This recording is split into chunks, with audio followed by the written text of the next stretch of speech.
When shall we three meet again? In thunder, lightning, or in rain? When the hurly-burly is done, when the battle's lost and won. That will be here, the set of sun. Or where the place? Upon the heath, there to meet with Macbeth. I come, Greymarkin. Harlequin. And on. Fair is foul, and foul is fair. Hollow through the fog and filthy air.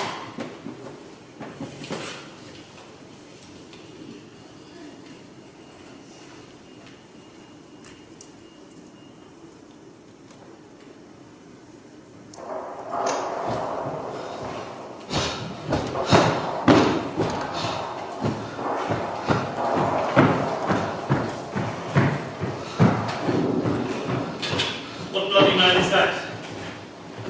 He cannot afford to signify his plight in the revolt, the new estate. This is the sergeant, who like the true and hardy soldier fought, gains by captivity.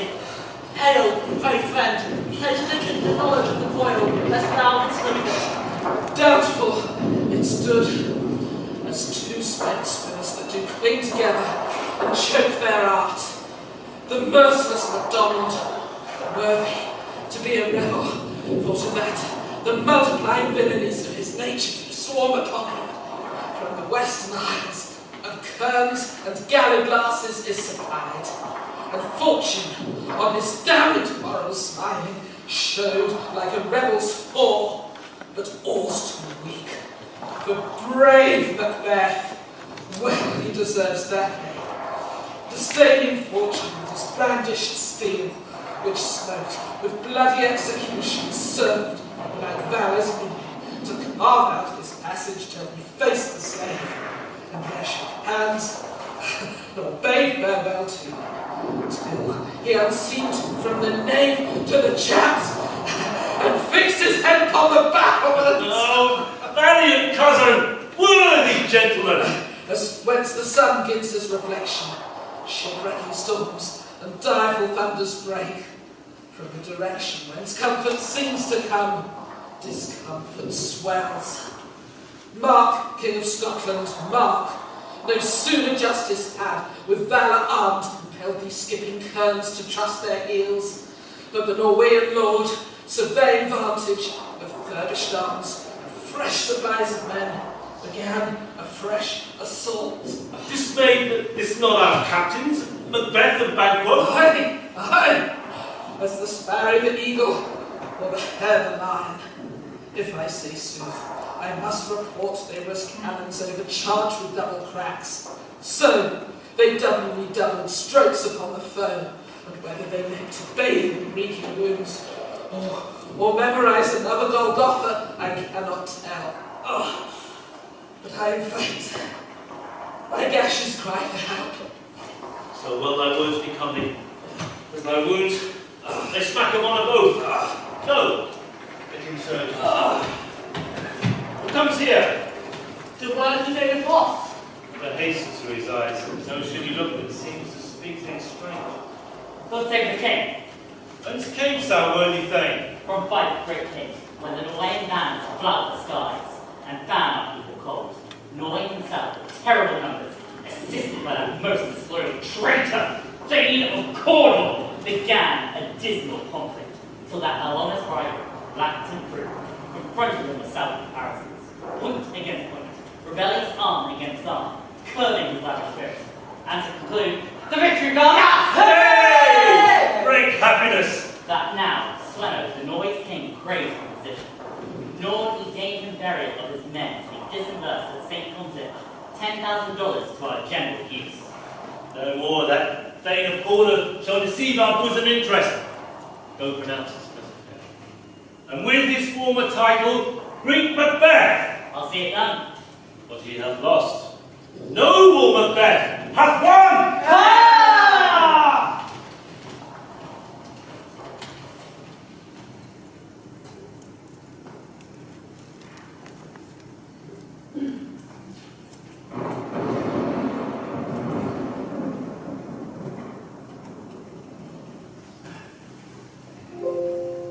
Where hast thou been, sister? Killing swine. Sister, where thou? A sailor's wife had chestnuts in her lap, and munched and munched and munched. Give me quoth I. Avoid thee, wench! The rough-head woman cried. Her husband's to a leper gone, master o' the tiger.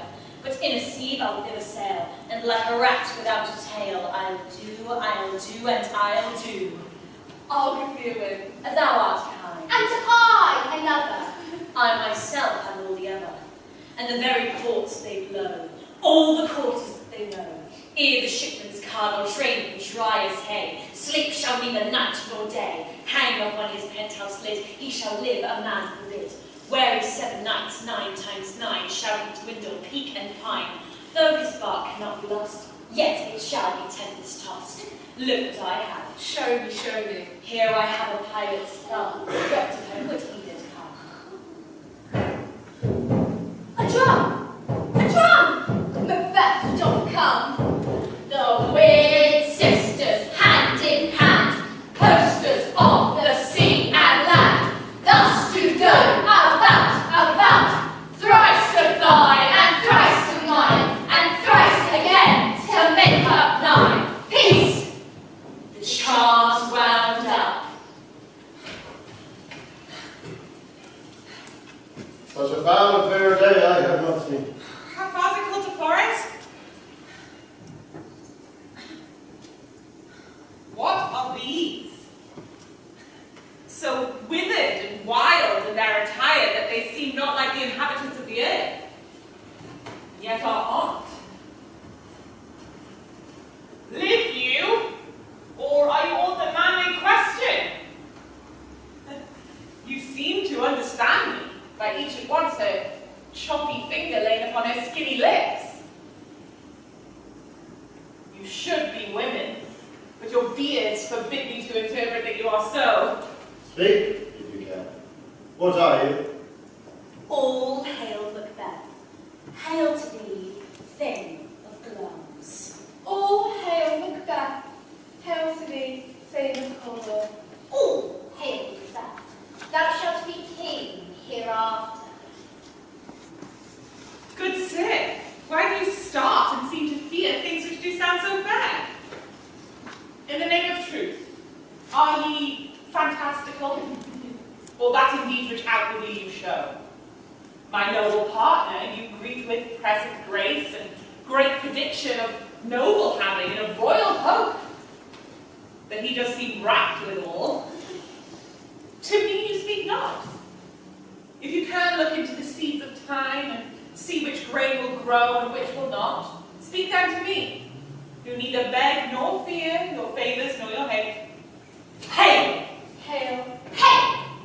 Lesser than Macbeth, and greater. Not so happy.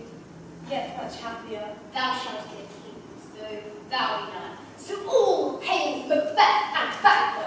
Banquo and Macbeth, all hail. Stay, you clever speakers. Tell me more. By sin as of death, I know I am pain of blood, the cow of Cawdor. Thane of Cawdor lives, a prosperous gentleman, and to begin to be king stands not within the prospect of relief, no more than to be called. Say from whence you owe this strange intelligence, or why, upon this blasted heath, you stop our way with such pathetic breathing. Speak, I charge you.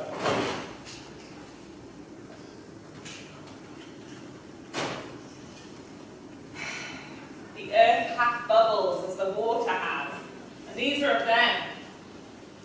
Whither have they vanished? Into the air, and what seemed corporal melted as breath into the wind. But they had stayed. Were such things here that we do speak about, or have we eaten on the insane root that does take reason prisoner? Your children shall be kings. You shall be king. But they were called all too, was it not so? To the self-same tune and words. Who's here? The king hath happily received Macbeth news of thy success, and when he reads thy personal venture in the rebel's fight, his wonders and his praises do contend. Which should be thine or his? Silent with that, in viewing over the rest of the self-same day, he finds thee in the startled William ranks, nothing to fear but thyself didst make. Strange images of death, as thick as hail from post to post, and everyone did bear thy praises in his kingdom's great defence, and poured them down before him. We are sent from our royal master to give thee thanks, Only herald thee into his sight, not pay thee. And, for earnest of a greater honour, he bade me from him, call thee Thane of Cawdor, in which edition, hail, most worthy Thane, for it is thine. What? Can the devil speak true? The Thane of Cawdor lives. Why do you dress me in borrowed robes? Who was the Thane lives yet, but under heavy judgment bears that life, which he deserves to lose. Whether he was combined with those of Norway, or did lie the rebel with hidden help advantage, or that with both he laboured in his country's wrack, I know not. But treason's capital, confessed and proved, have overthrown him. Clouds and Thane of Cawdor, the great is his behind. Thanks for your pains. Do you not hope your children shall be kings? When those that gave the Thane of Cawdor to me promised no less to them. That trusted home might yet enkindle you unto the crown, besides the Thane of Cawdor. But 'tis strange, and oftentimes, to win us to our harm, the instruments of darkness tell us truths, win us with honest trifles to betray us in deepest consequence. Cousins, a word, I pray you. Two truths are told as happy prologues to the swelling act of the imperial thing. I thank you. This supernatural soliciting cannot be ill, cannot be good. If ill, why having given me earnest of success, commencing in the truth, I am Thane of Cawdor. But good, why do I yield to that suggestion? This horrid image doth not fix my hair, and make my seated heart knock at my ribs against the use of nature. Present fears are less than horrible imaginings. My thought use murder yet is but fantastical. Shake so my signal state of man, that function is smothered in surmise, and nothing is but what is not. Look how our partners rap. If chance will have me king, why, chance may crown me without my stem. New honours come upon him. Like our strange garments, cleave not that mould, but with the aid of use. Come what, come may, time and the hour runs through the roughness day. Worthy Macbeth, we stay upon your leisure. Give me your favour, my dull brain was ruled with things forgotten. Kind gentlemen, your pains are registered where every day I turn the leaf to read them. Let us to the king. Think upon what have chanced, and at more time the interim having wakened, let us think our free hearts each to other. Very gladly. Till then, you know. Come! Come.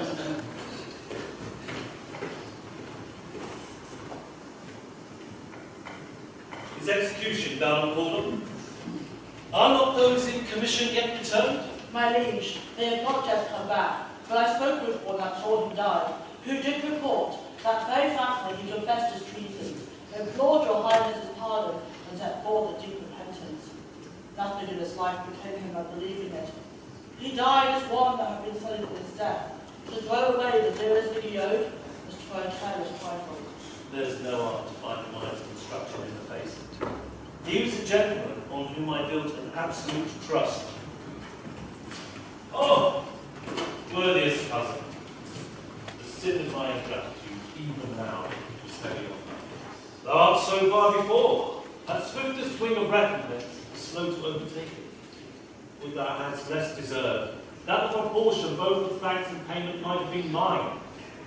Only I have left to say, more is thy due, than more than all can pay. The service of the loyalty I owe in doing it pays itself. Your Highness's part is to receive our duties, and our duties are to your throne and state children and servants, which do but what they should by doing everything save towards your love and honour. Welcome, cousin.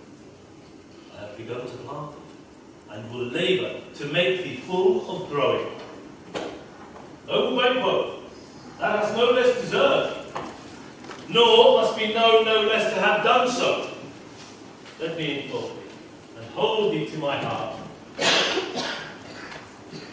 Verify, girl, the harvest is your own. Ah, my plenteous joys, wanton in fullness, seek to hide themselves in drops of sorrow.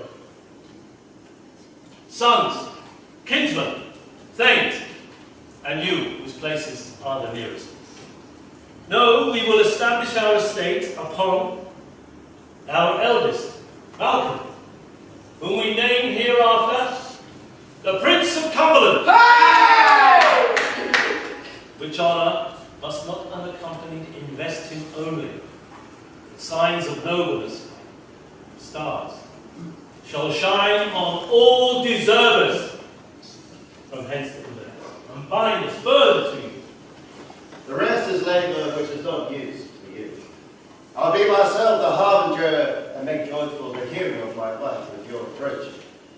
So humbly take my leave, my worthy queen.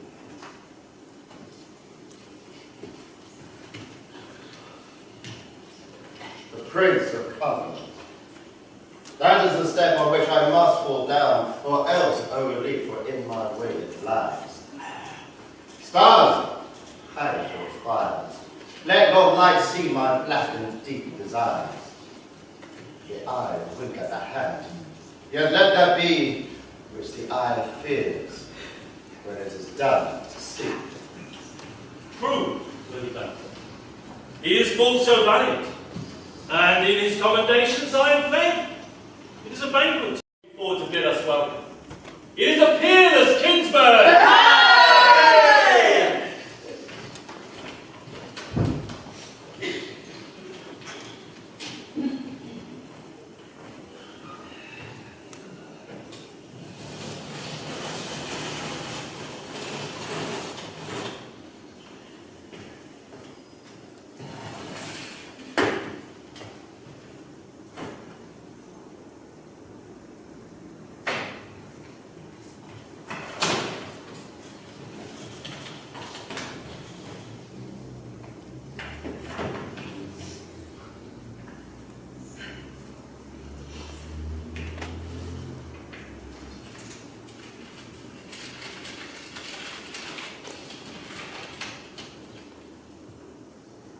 They met me in the day of success, and I have learned by the perfectest report that they have more in them than mortal knowledge.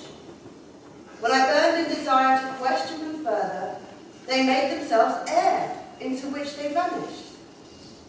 Whilst I stood wrapped in the wonder of it, came missives from the king, who all hailed me, Thane of Cawdor, by which title before, these weird sisters saluted me and referred me to the coming on of time with, Hail King, thou shalt be. This I have thought good to deliver thee, my dearest partner of greatness, that thou mightst not lose the dues of rejoicing by being ignorant of what greatness has promised thee. Lay it to thy heart, and farewell.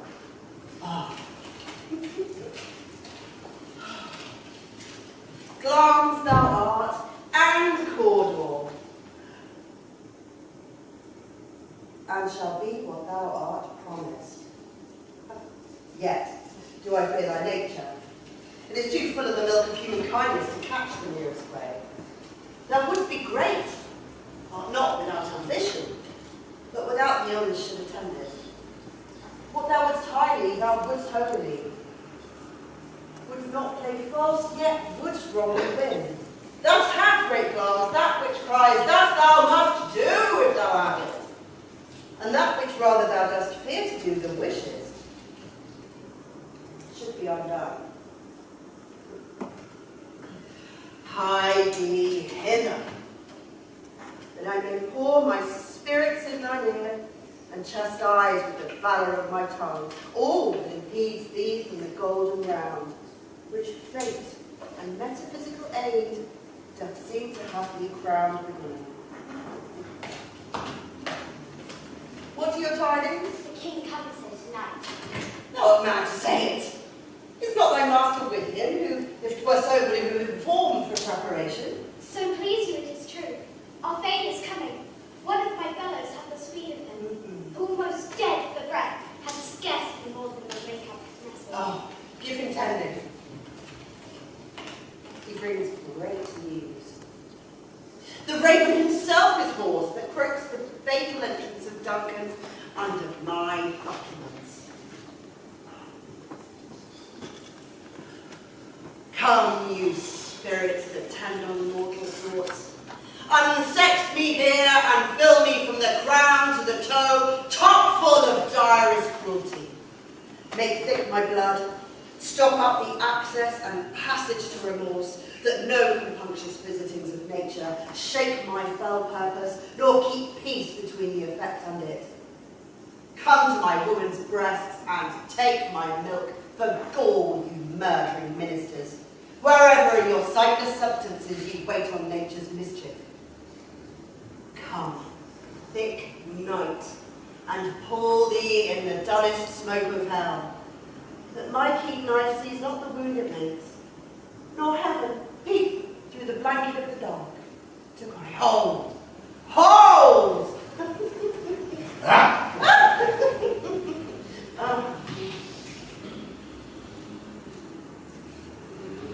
Oh, great glance, worthy cordial, greater than both by the all-hail hereafter. Thy letters have transported me beyond this ignorant present, and I feel now the future in the instant. My dearest love, Duncan comes here. Oh, and when goes hence? Tomorrow, as he does. Oh, never shall some that morrow see. Your face, my thane, is as a book where men may read strange matters. To beguile the time, look like the time. Bear welcome in your eye, your hand, your tongue. Look like the innocent flower, but be the serpent under it. He that's coming must be provided for, and you shall put this night's great business into my dispatch, which shall, for all our days and nights to come, give solely sovereign sway and mastership.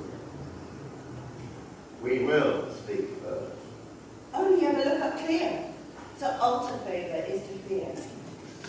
Leave all the rest to me.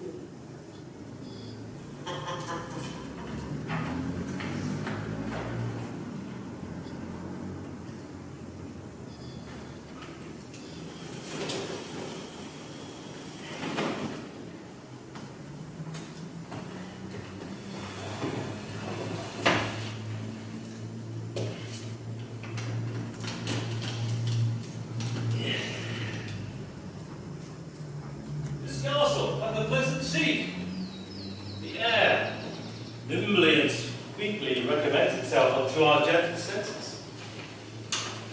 This guest of summer, the temple-haunting martlet, does approve by his loved masonry that the heaven's breath smells wooingly here. No jutty frieze, buttress, nor coign of vantage, but this bird hath made his pendant bed and procreant cradle. Where they most breed and haunt, I have observed, the air is delicate. See, our honoured hostess, the love that sometimes follows us with our troubles, which still we thank as love. Herein I teach you how you shall bid God yield us for your pains, and thank us for your trouble. All our servants, in every point twice done, and then done double.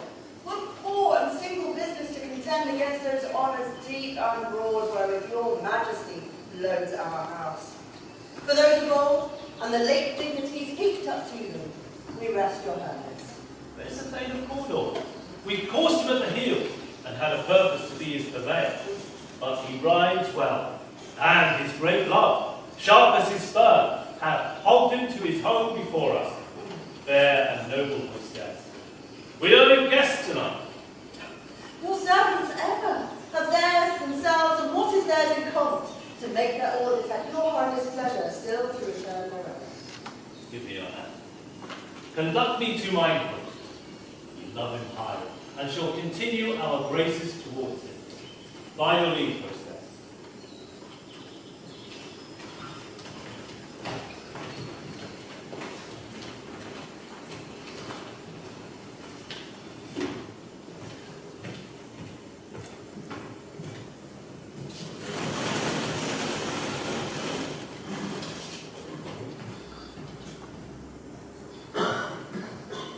If it were done when 'tis done, then 'twere well it were done quickly.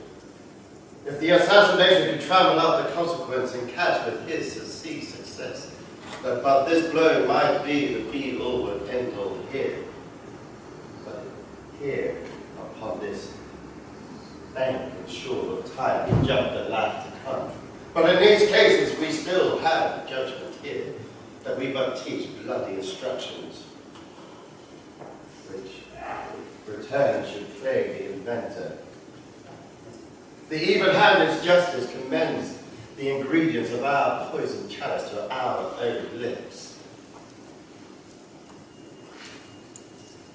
Besides, this Duncan had borne his faculties so meek, had been so clear in his great office, that his virtues would plead like angels, trumped in tongue, and the deep damnation of his taken off. And pity, like a naked newborn babe striding the blood, or heaven's cherubim, paused upon the silent curious of the air, should blow the deed in every eye, that tears should drown the wind. I have no spur at the sight of my intent, but only vaulting ambition, which overleaps itself as fools of the other.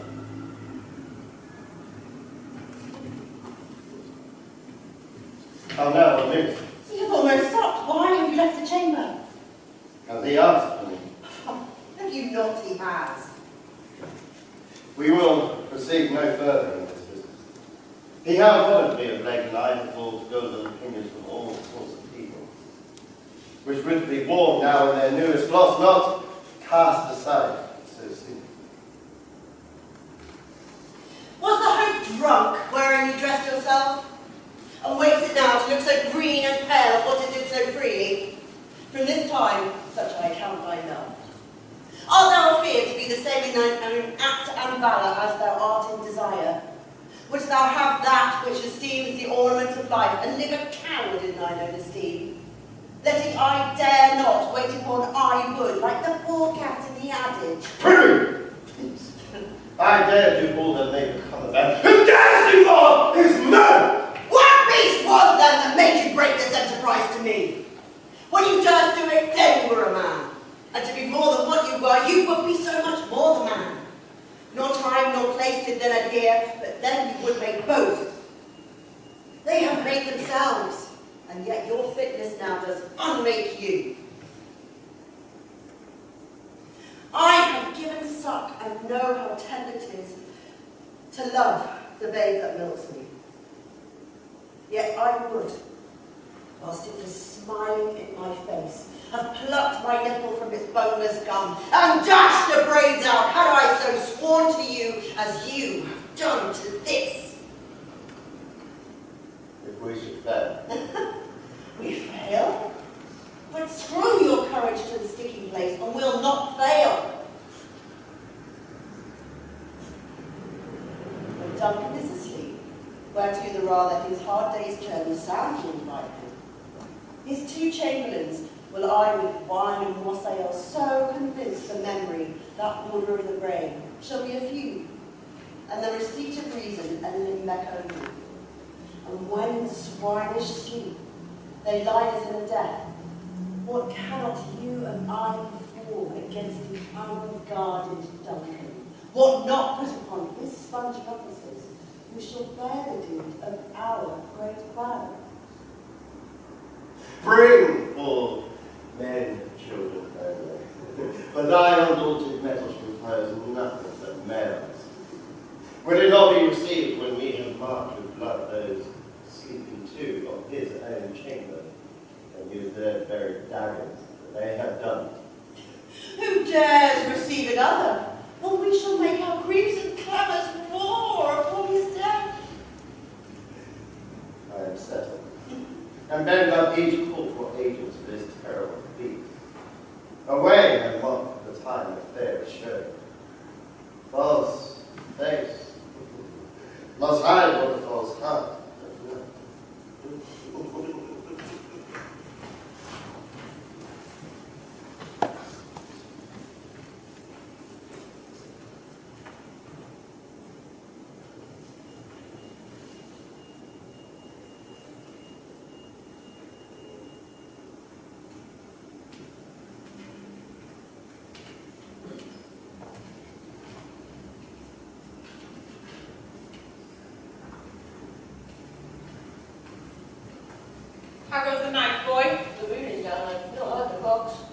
goes down at 12. I take it as later, sir.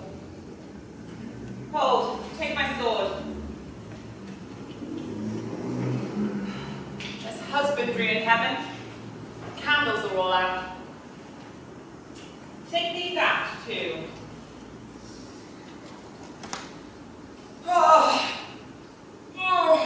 Heaven's summons lies like wet lead upon me, and yet I would not sleep. Merciful powers, restrain in me the cursed thoughts that nature gives way to in repose. Give me my sword, who's that? A friend. What, sir? Not yet at rest? The king's abed. He hath been in unusual pleasure, and sent forth great largesse to your offices. This diamond, he greets your wife withal, by the name of most kind hostess, and shut up in measureless content. Being unprepared, I will became the servant's effect, which else should free the room. All's well. Last night I dreamt of the three weird sisters. To you they have shown some truth. I think not of them. Yet, where we can entreat an hour to serve, we will spend it in somewhere as upon that business, if you would grant the time. At your kindest pleasure. If you shall cleave to my consent when 'tis, it shall make honor for you. So I lose none in seeking to augment it, but still keep my bosom franchised and my allegiance clear. I shall be cancelled. Good, return to the light. Thanks, sir. The like to you.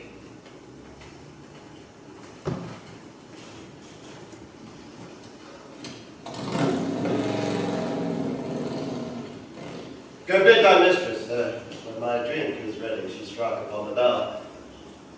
Good day, sir.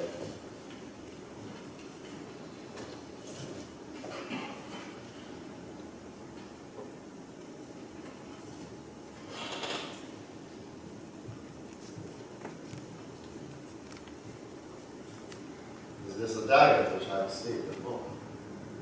A hammer toward my hand. Come, let me clutch thee. I have thee nothing yet, I see thee still. Art thou not fatal vision, sensible to feeling as to sight? Or art thou but a dagger of the mind, God's creation proceeding from the heat of pressed brain?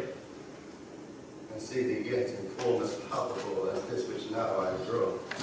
Thou marshallest be the weight of I was going, such an instrument I was to use. My mind is made of fools of the other senses, or else worth all the rest. I see thee still. And on thy blade and dungeon, gouts of blood, which was not so before. There is no such thing. It is the bloody business which informs dust to mine eyes. Now, oh, the one half world nature seems dead. Wicked dreams abuse the curtained sleep. Witchcraft celebrates pale equities its offerings, and withered murder, alluring by his sentinels, a wolf whose howls his watch, dust with his stealthy pace towards Tartarus' ravishing strides towards his design moves, like a ghost. Thou, sure and firm said bird, hit not my steps which way they walk, for fear thy very stones prey to my whereabout, and take a present horror from the time which now suits with it. Whilst I fret, he lives. Words to the heat of thee too cold breath gives.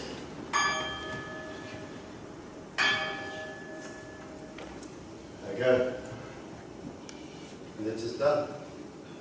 But thou invites me.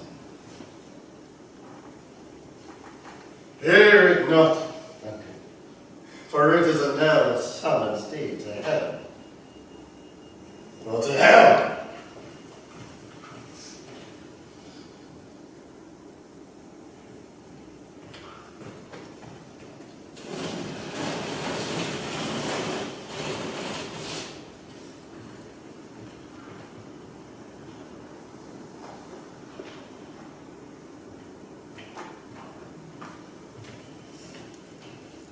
That which hath made them drunk hath made me bold.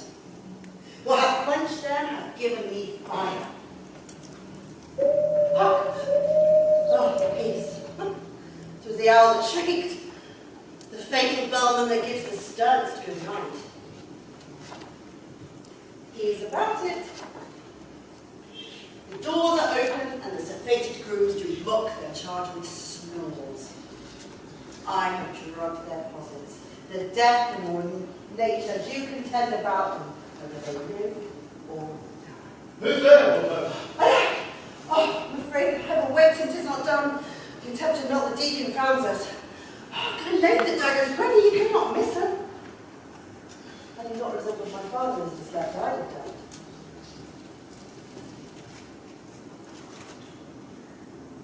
Where?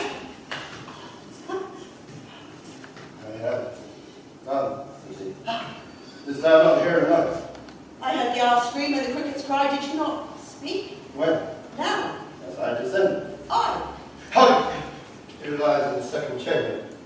Donovan. This is a sorry sight. The foolish thought to say a sorry sight. There's one that laughed in his sleep, and one cried murder. So they did wake each other. I stood and heard them. But they did say their prayers and addressed when they came to sleep. There are two lodged together. One cried, Amen. The other cried, God bless us. As they had seen me with these hangman's hands, listening in their fear, I could not say Amen when they did say, God bless us. Consider it not so deeply. But wherefore could I not pronounce Amen? I had most need of blessing, and Amen stuck in the throat! These ways, so it will make us mad. Methought I heard a voice cry, sleep no more. Macbeth does murder sleep, the innocent sleep. Sleep that makes up the rabble speed of care, the death of each day's life. Sore labours balm of hurt minds. Great nature's second course, chief nourisher and life feast. What do you mean? Still, he cried, sleep no more till all the house calms have murdered sleep. Therefore, Coulter shall sleep no more. And man shall sleep no more! Who was it that thus cried? Why worthy they leave you unbend your noble strength to think so brave sickly of things? Go and get some water, and wash this filthy witness from your hands. Oh, why have you brought the daggers from the place? They must lie there. Go, carry them, and smear the sleepy grooms with blood. Oh, no! Oh. I am afraid to think of what I have done. But God again, I dare not. Infernal papas! Give me the daggers. The sleeping and the dead are but as pictures. 'Tis the eye of childhood that fears a painted devil. If he do bleed, I gild the faces of the grooms with all, for it must seem their guilt.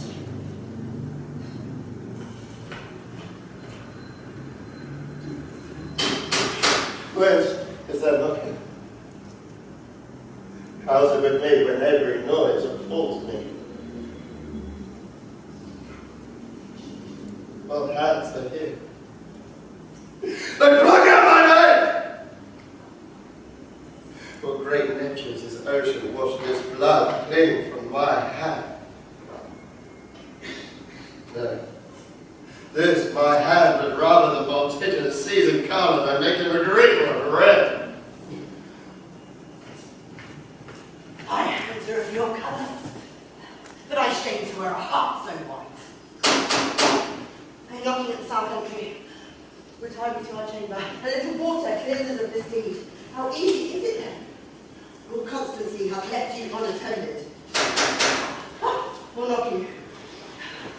Get on your nightgown, lest occasion call us and show us to be watchers. Be not lost and poorly in your thoughts.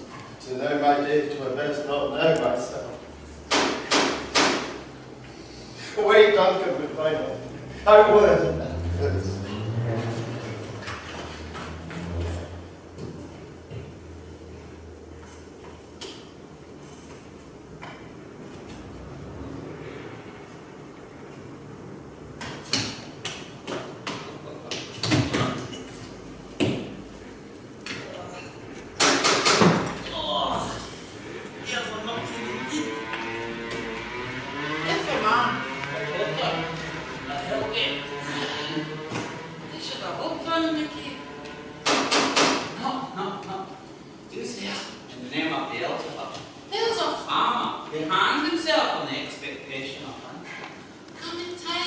Bring napkins and nothing about you. Oh, don't swear, but...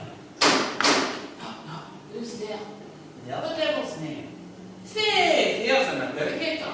Who can swear in both scales against zero scales. Who can commit treason, and for God's sake, it could not equivocate to him. Come in, equivocator. No, who's there? Say, here's an English tailor come hither for stealing into a French hose. Come in, tailor. Here, you may roast your goose. No. Never quiet. This place is too cold for that. I'll build butter enough for it. I'll go up to let him on a all professions and go the criminal's way to the everlasting wilderness. Anon! I pray you, remember, the cobra.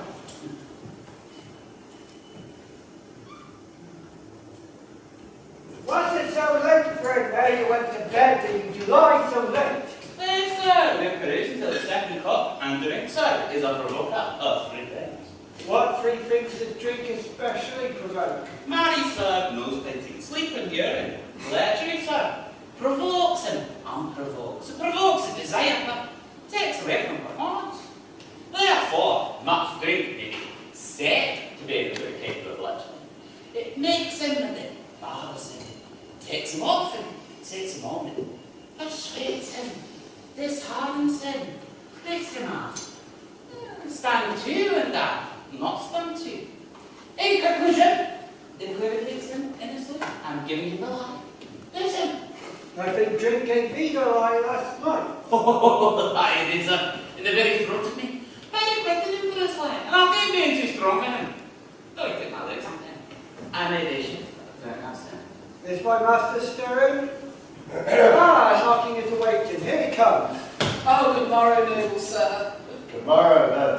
Is the king stirring with everything? Not yet. He did command me to call tidy on him. I've almost slipped the hour. I'll bring it to him. I know this is a joyful trouble to you, yet 'tis one. The labour which alike in physics pain. This is the law. I'll make so bold to call, but 'tis my limited service. Goes the king hence today? He does. He did appoint. Oh, the night has been unruly. Where we lay, our chimneys were blown down.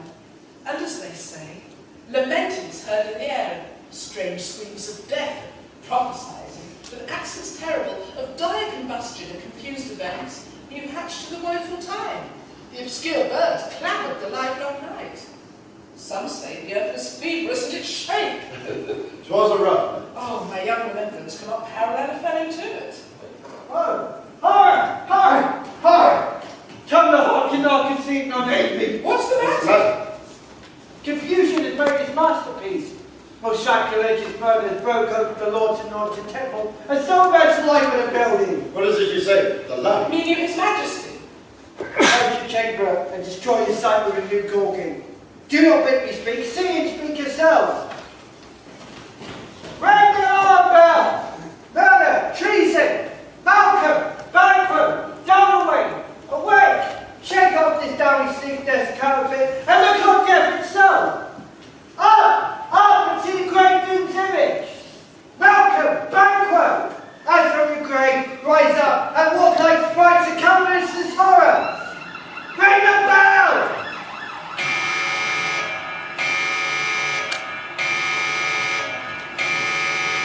What's the business that such a hideous company calls to parley the sleepers in this house? Speak! Gentle lady, it is not for you to hear while I may speak. The gentle repetition of the lady's ear would murder as it fell. Banquet, our royal master's murdered. Alas! What's in our house? Oh, too cruel anyway. Do you not like prithee? Contradict thyself, say it is not so! Had I died an hour before this chance, I had lived the blessed time. For from this instant there's nothing serious in mortality. All is but toys. Renown and grace is dead.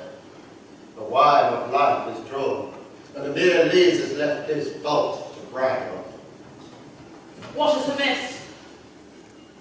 You are, the spring, the The head, the fountain of your blood is stopped. The very source of it is stopped. Your royal father's murdered. I heard him! Those of this chamber, they said, had done it.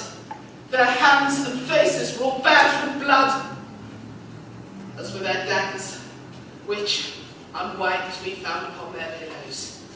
They stared and were distracted.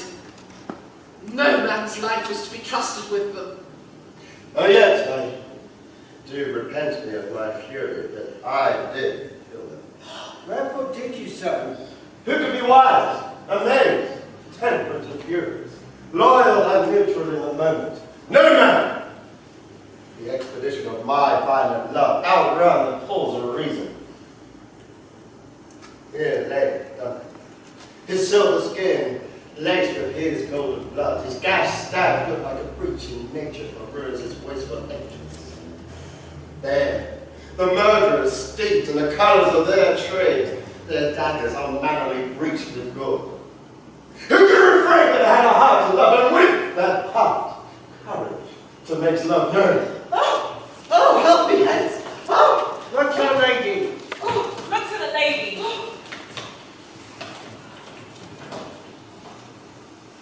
When we have our naked frailties hid that do suffer in exposure, let us meet and question this most bloody piece of work, to know it further. Fears and scruples shake us. In the great hand of God, I stand, and thence, against undivers pretense, fight of treasonous malice! So do I. And so all! Let's briefly put on manly records and meet in the hall together. Well, no sense.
Those the Macbeth was slain.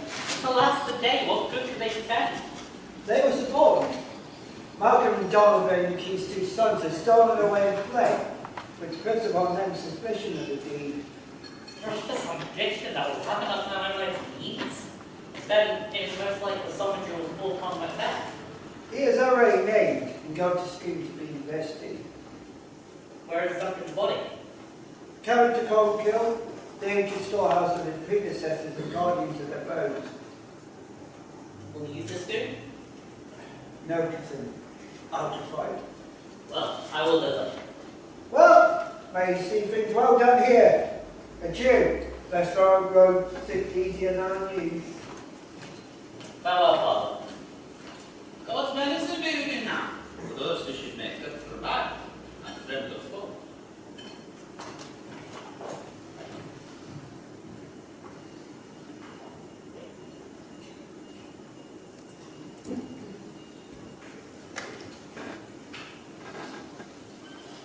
Thou hast it now.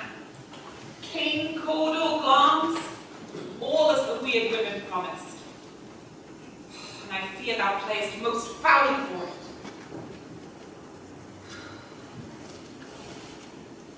But it was said should not stand in your prosperity, but that myself should be the root and father of many things. If there come truth from them, as upon thee, Macbeth, their speeches shine, why, by the verities upon thee made good, may they not be my oracles as well? Set me up in hope. But hush, no more. Here's our chief guest. If you had been forgotten, we was a gap in our great peace, and all things unbecoming. Tonight we hold a solemn supper, sir. And I request your presence. Let your highness command upon me, to the which my duties are, with the most indissoluble tie, forever knit. Ride you this afternoon. I know the Lord. We should have else desired your good advice, which still have been both brave and prosperous in this day's council. But we'll take tomorrow. Is it far, you know? As far, my lord, as will fill up the time twixt this and supper. Go not my horse the better, I must be a borrower of the night for a dark hour or twain. Fail not, our feet. My lord, I will not. We hear our learned cousins are bestowed in England and in Ireland, not confessing their cruel parricide, filling their hearers with strange invention. But of that tomorrow. When therewithal we shall have cause of state praising us joyfully. Aye, to horse. Adieu, till your return at night. Goes free. Aye, my lord. Our time doth call upon us. I wish your horses swift and sure-footed, and so I do commend you to their backs. No.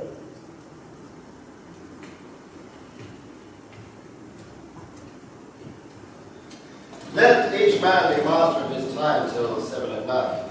To make society the sweeter welcome, we will keep ourselves till some time alone. While then, God be with you.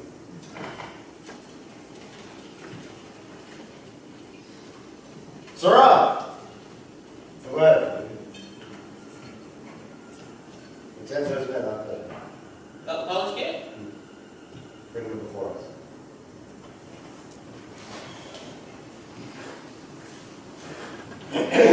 To lead us is nothing but to be safe with us. Our fears in Banquo slip deep, and in his royalty of nature reigns that which would be feared. 'Tis much he dares into that dauntless temper of his mind. He doth have a wisdom that doth guide his valour to act in safety. There is none but he whose being I do fear, and under him my genius is rebuked, as it is said Mark Antony's was like Caesar.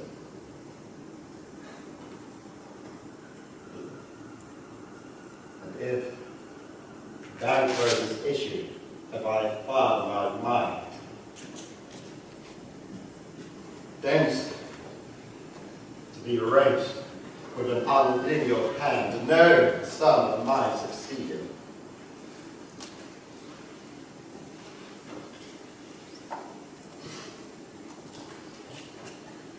Who goes there? I go to the door and stay there till we clear.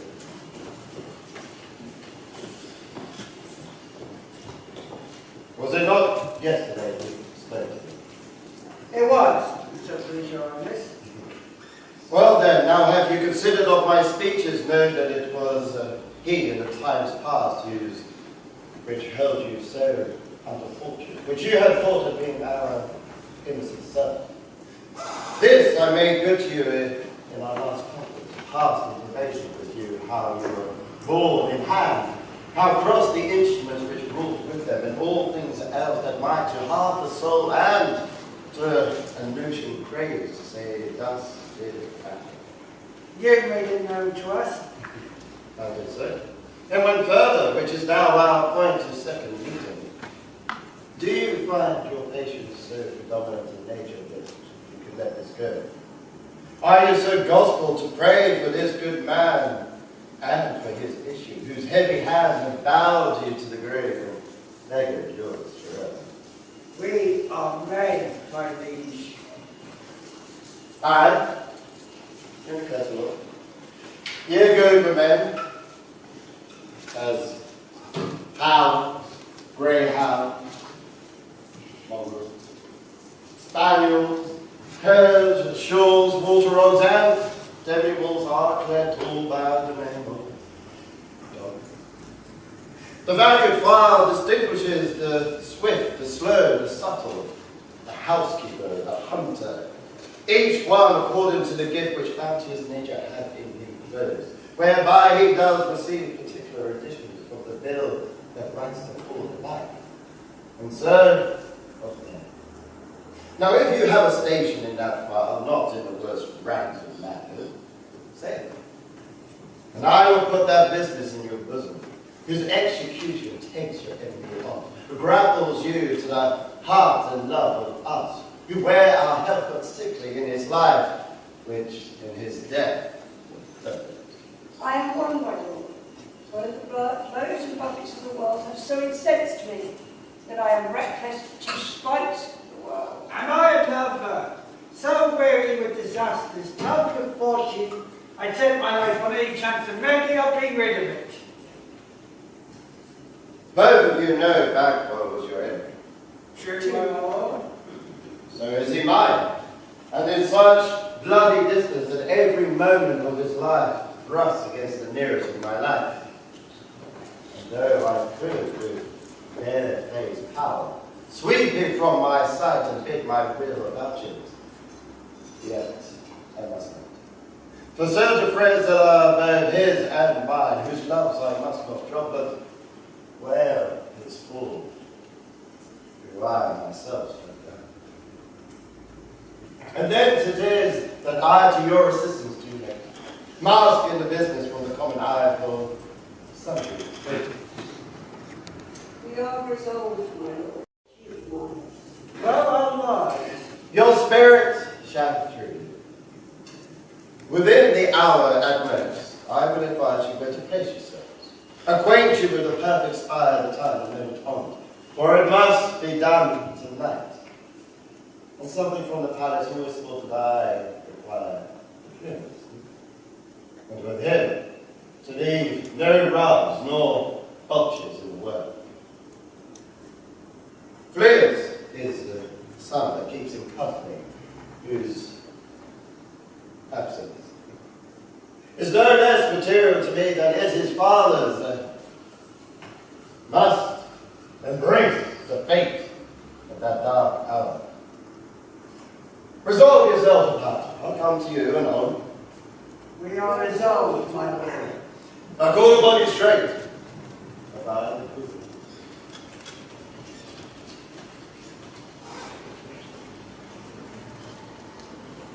It is concluded. Banquo, thy soul's flight. If it find heaven, must find it out tonight.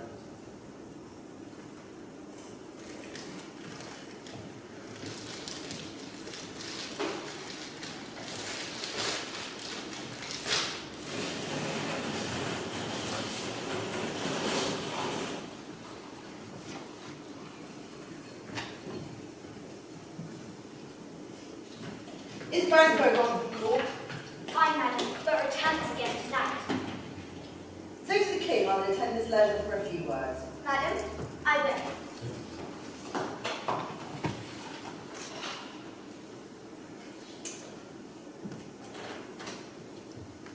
Naught's had, all spent where our desire is got without content. It is safer to be that which we destroy than by destruction dwelling.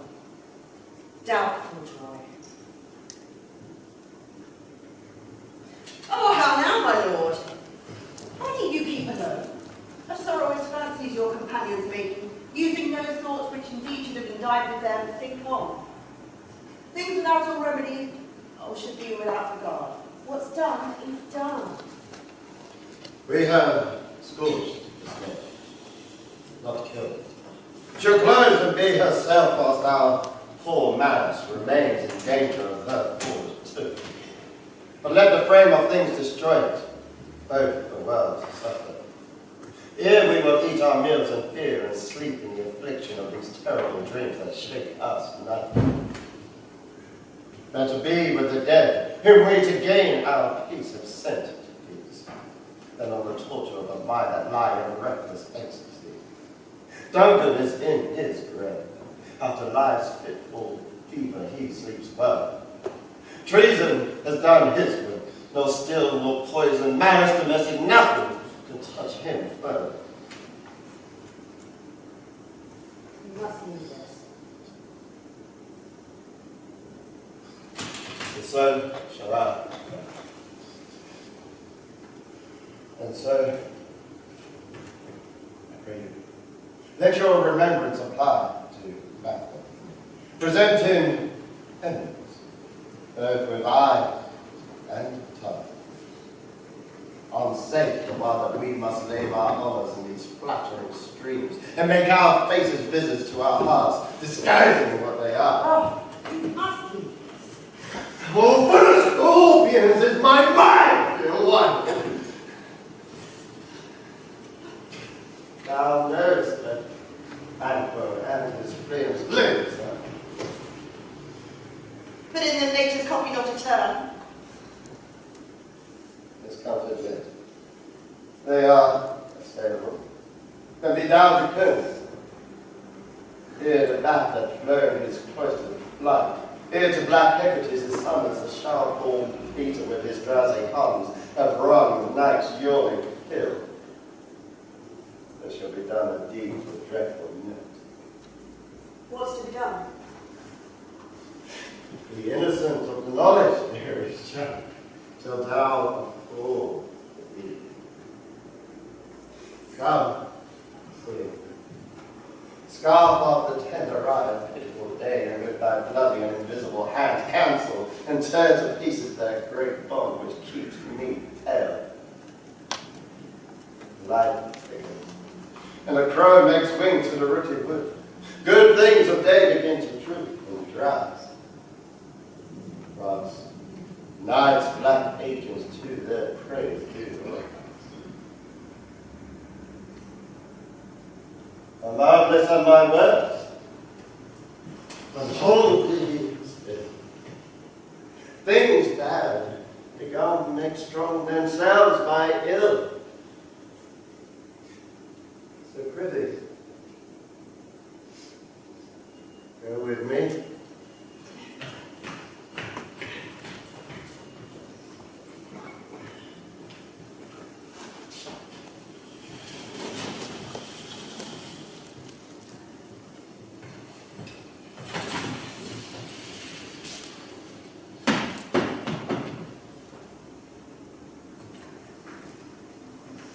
Bedford joined with us. Macbeth. He needs not our mistrust, for he delivers our offices and what we do to the attention just. Then stand with us. The west yet glimmers with some streaks of day. Fast spurs a later traveller pays to gain the timely in, and the approach is the subject of our watch.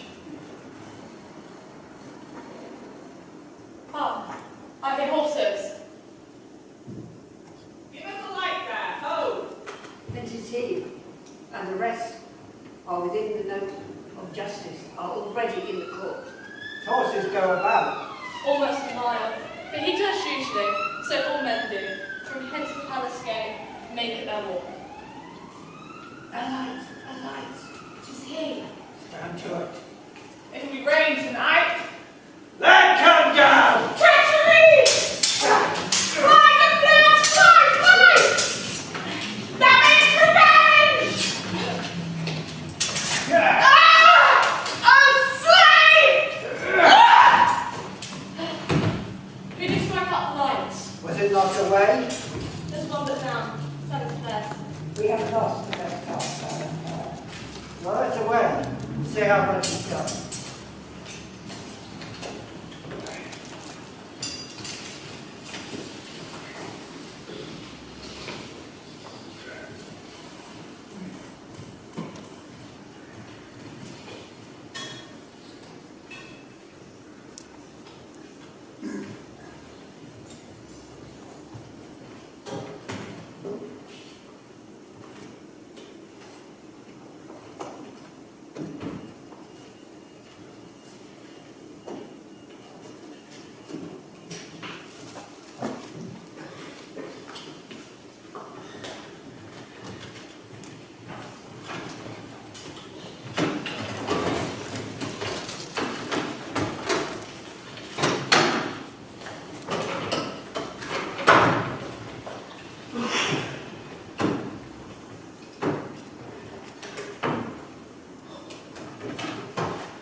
last, a hearty welcome.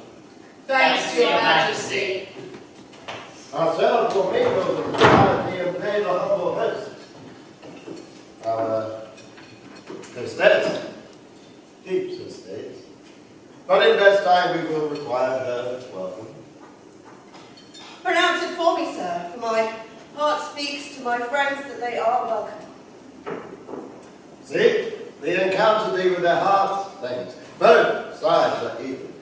Here I'll sit in the midst, be large in mirth. Anon, we'll drink a measure of the table round.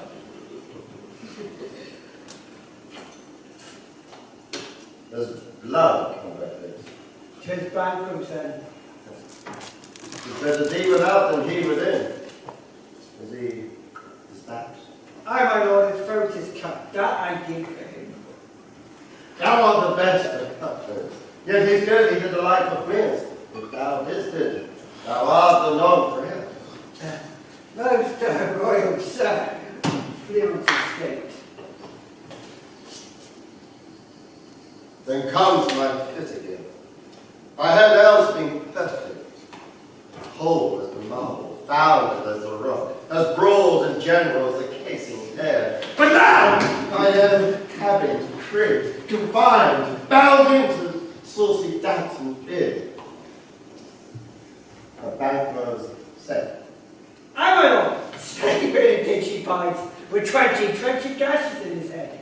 The least of death to nature. Thanks for that.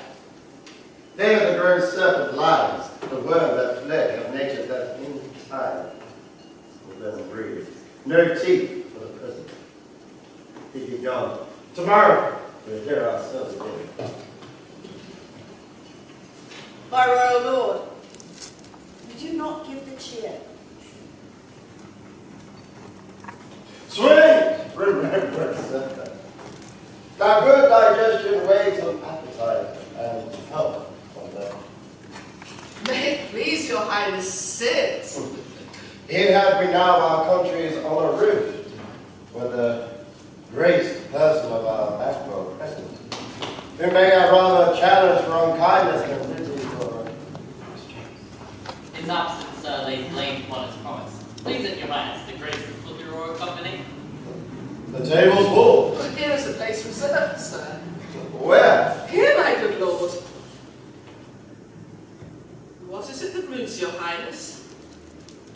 Which of you have done it? What, my good lord?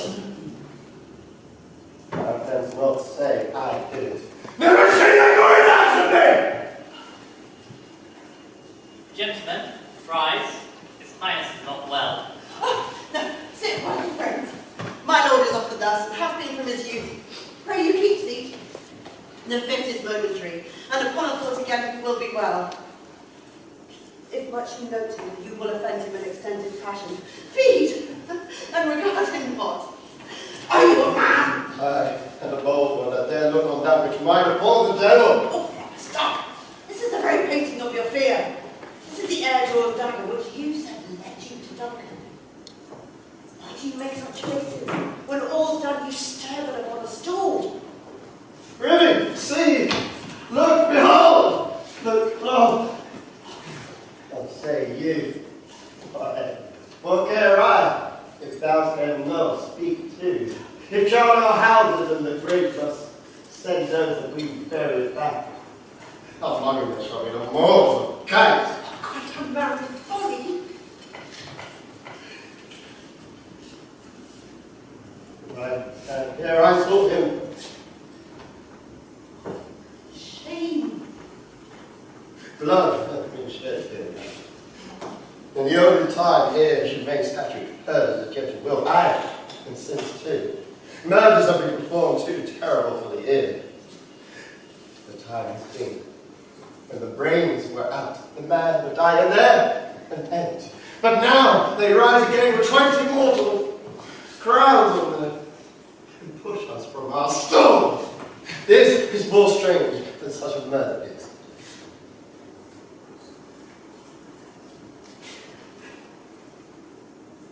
My lord, your noble friends do lack.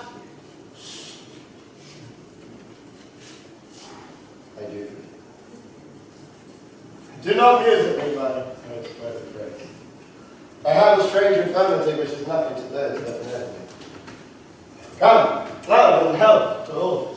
Then I'll sit down. Give some wine, fill full.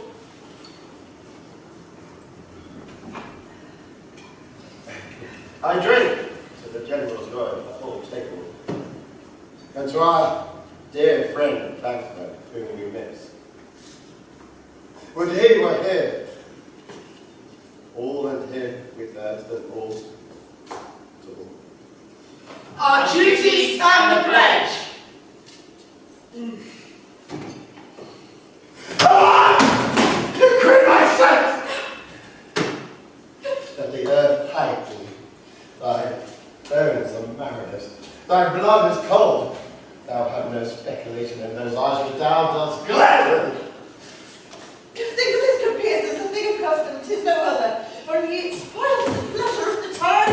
Oh, man, there! I there! Approach down like the rugged Russian bear, the armed rhinoceros, or the handsome tiger. Take any shakes like that, and my firm nerve shall never tremble, or be alive again, and dare me to the desert with thy sword. The trembling iron hater, protest me the baby of a girl.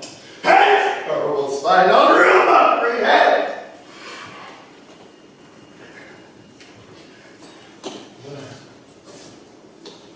Why so begun? Why so begun?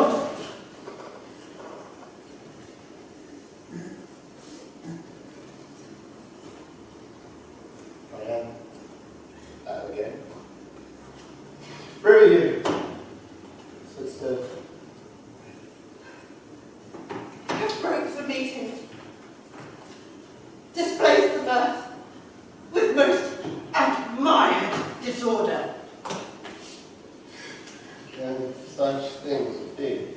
And overcome us like a summer's cloud without our special wonder. You make me strange even to the disposition that I owe. When now I think you can behold such silence and keep the natural ruby of your cheeks, while mine is blushed with fear. What sights, my lord? Ah! Pray you speak not. Question enrages him. He grows worse and worse. Stand not upon the order of your going to go at once. Good night, and better health attend His Majesty. A kind of good night to all. All.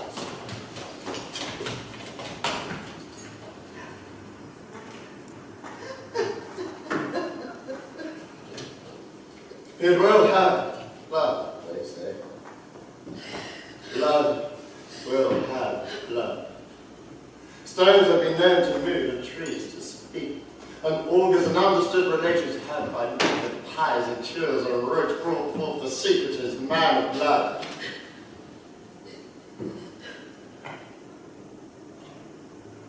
What is the matter? Almost a lot at the morning, which is which?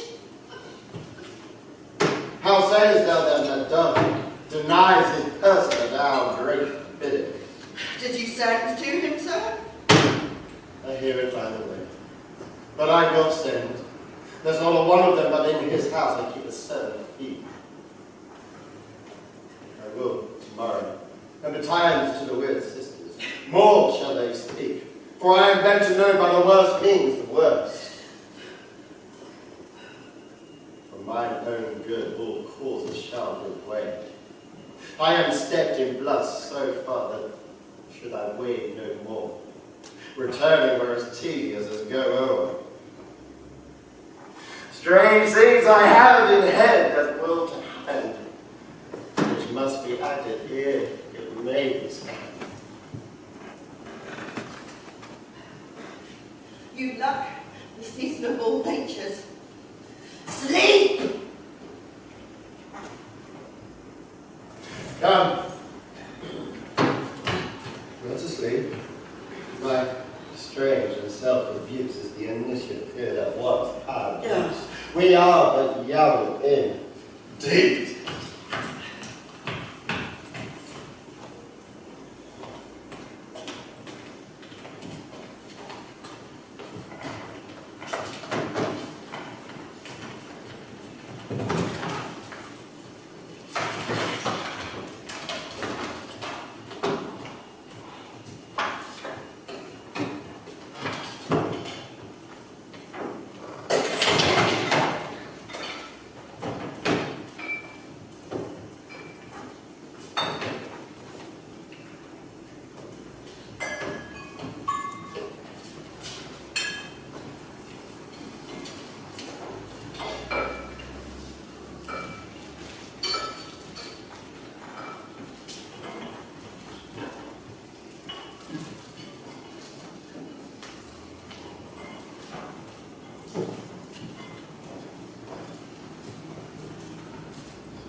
You look angry. Have I not reason? Beldams as you are, saucy and overbold. How did you dare to trade and traffic with Macbeth in riddles and affairs of death? And I, the mistress of your charms, the close contriver of all harms, was never called to bear my part or show the glory of art. And worse, all that you have done hath been but for a wayward son, spiteful and wrathful, who, as others do, loves for his own ends, not for you. But make amends now, get you gone, and at the pit of Archeron we'll meet in the morning. His destiny, your vessels and your spells provide your charms and everything beside. I am for the air. This night I'll spend until a fateful and a dismal end. Great business must be wrought ere noon. Upon the corner of the moon their hands of vaporous drop profound. I'll catch it ere it comes to ground, and there, distilled by magic sleights, shall raise such artificial sprites as by the strength of their illusion shall draw him on to his confusion. He shall spurn fate, scorn death, and bear his hopes of wisdom, grace, and fear. And you all know security is mortal's chiefest. Hark, I am cool. My little spirit sits in a foggy cloud and waits for me.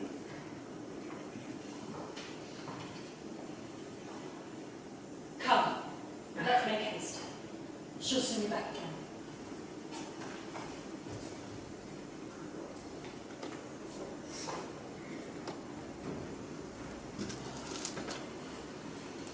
My former speeches have but hit your thoughts, which can interpret further. Only I say, things have been strangely done. The gracious Duncan was pitied as Macbeth. Henry, he was dead, and the right valiant Banquo walked too late. Whom you may say, if it pleased you, Fleel's killed, or Fleel's fled. Men must not walk too late. One cannot want the thought how monstrous it was for Malcolm and for Donalbain to kill their gracious father. Damned fact how it has grieved Macbeth. Did he not straight, in pious rage, the two delinquents tear, who were slaves of sleep and thralls of drink? Was that not nobly done? Aye, and wisely too, for 'twould anger the heart of any man alive to hear them deny it. So that, I say, he hath borne all things well, and had he Duncan's sons under his key, as, and it please heaven, he shall not, they should learn what were to kill a father. So should Fleel's. But peace, for from broad words, and because his presence at the time was speaking effect, I hear Macbeth lives in disgrace. Sir, can you tell me where he bestows himself? The son of Duncan, from whom this tyrant holds the due of birth, lives in the English court, and is received at the most pious Edward with such grace and benevolence of fortune, nothing takes from his high respect. Thither Macbeth was gone to pray the Holy King upon his aid, to wait for Northumberland and warlike Sealand, that by the help of these, and with him above to ratify the work, we may again give to our tables meat, sleep to our nights, free from our feasts and banquets, bloody nights, do faithful homage and receive free honours, all which we pine for now. And this is what has so exasperated the king, he prepares to summon him to war. Sent he to Macbeth? He did, and with an absolute stern of eyes, his cloudy messenger turns me his back, and hums as who should say will rue the triumphant quality of his answer. And that well might advise him to a caution to hold what distance his wisdom can provide. Son, holy angel, fly to the court of England and unfold his message ere he come. And swift blessing may soon return to this, our suffering country, under a hand accursed. I'll send my prayers with them.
with entrails thrown, tones that under cold stone, days and nights have dirty woe, sweltered belly sleeping got, boil thou first in the charming pot. Double, double, toil and trouble, fire burn and cauldron bubble. Fillet of a fenny snake, in the cauldron boil and bake. Eye of pig and toe of frog, wool of fat and tongue of dog, adder's fork and blind worm's sting, lizard's leg and owlet's wing, for a charm of ham and trouble, like a hell-rock boil and bubble. Double, double, toil and trouble, fire burn and cauldron bubble. Tooth of wolf, witch's mummy, moor and dog of the rabbit, salty shark, root of hemlock, teeth in the dark, liver of a blaspheming man, ghoul of goat and slits of yew slivered in the moon's eclipse, nose of Turk and Tartar's lips, finger of a birch-trampled babe, dish delivered by a drab, make the gruel thick and slab, add thereto a tiger's children for the ingredients of our cauldron. Double, double, toil and trouble, fire burn and cauldron bubble. Cool it with about moon's blood, then the charm is firm and good.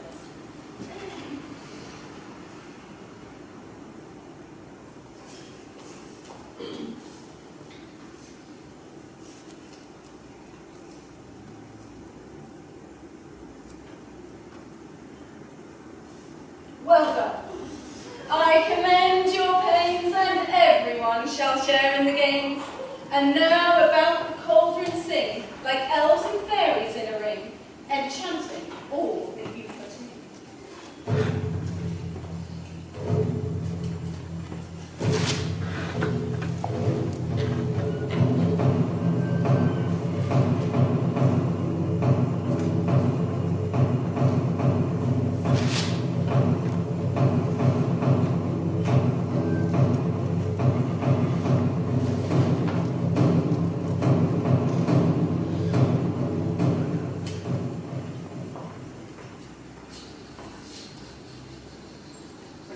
By the pricking of my thumbs, something wicked this way comes. Open locks, whoever knocks. How now, you secret flattery in my hands? What is it you do? A deed without a name. I conjure you by that which you profess, how way you come to know how to. So you untie the winds, and let them fight against the churches. Though the eastern waves confound and swallow navigation up, though bladed fall be logs and trees blown down, though castles topple on their waters' heads, though palaces and pyramids do spread their heads and their foundations, though the treasure of nature's gems tumble all together, to destruction snippets. Answer me what I ask you. Speak! Demand, will, answer. Say if thou how rather hear it from our lands, or from our masters. Call it. Let me see it. For in Sow's blood that hath eaten her 9 farrow, grease it sweated from the murderer's gibbet, thrown to the flame. Come high or low, thyself and office deftly show. Know me, thou unknown power. He knows thy thought. Hear his speech, but say thou naught.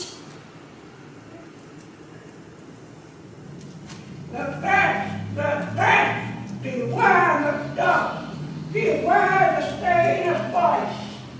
Dismissing. Enough. Whate'er thou art for thy good caution, thanks. Thou have halved my fear right. But one word more. He will not be commanded! Here's another, more potent than the first. Macbeth, Macbeth, Macbeth. That I 3 ears, I hear thee. Be bloody, bold, and resolute. Laugh to scorn the power of man, but none of woman born shall harm Macbeth. Then live, Macbeth. One need I fear of thee, but yet I make assurance double sure and take a bond of fate.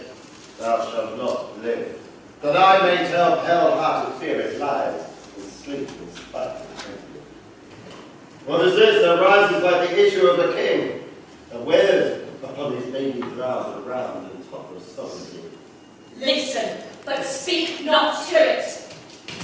Be lion metal and proud, and take no care who shakes, frets, or where conspires are. Macbeth shall never vanquish beings of great burden wood, high Dudson hill, come against him. That will never be. Who can impress the forest? Bear the earthbound root on pitches, earthbound roots, read monument dead. The belly is dead, rise not to the wood of burn and rise an hour. High place Macbeth shall live the loose of nature, pay his breath to time with morning custom. Yet my heart throbs to know one thing. Tell me if your art will tell me. The Banquo's issue ever reign in this kingdom. Seek to know no more. I will be satisfied. Deny me this, and an eternal curse fall on you. Let me know. Why, since that what noise is this? Show his eyes and grieve his heart. Come like shadows, so depart.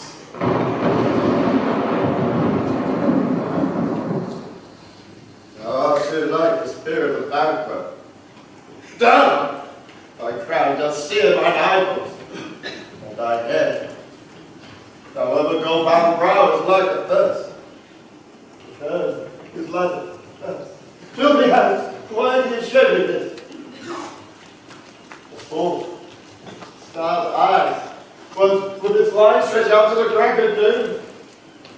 And yet, the seventh, I'll say no more! Oh, I see. The egg appears. There's a glass which shows me many more. Some, I see the twofold balls and treble scepters carried. Horrible sight! Now I see it is true. For the blood bolt of Banquo smiles upon me. Thanks of them for his. What was this, so? Aye, sir. All this is so. But why stands Macbeth thus amazedly? Come, sisters, cheer we up his sprites, and show the best of our delights. I'll charm the air to give a sound while you perform your antic round, that this great king may kindly say, our duties did his welcome pay.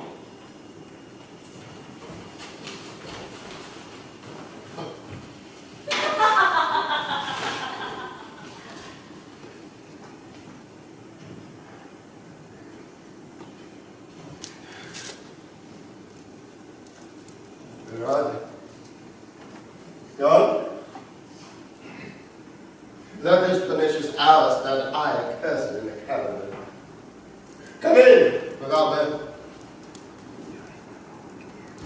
Was this your grace's will? Saw you to witnesses. No, my lord. Came they not by you? No, indeed, my lord.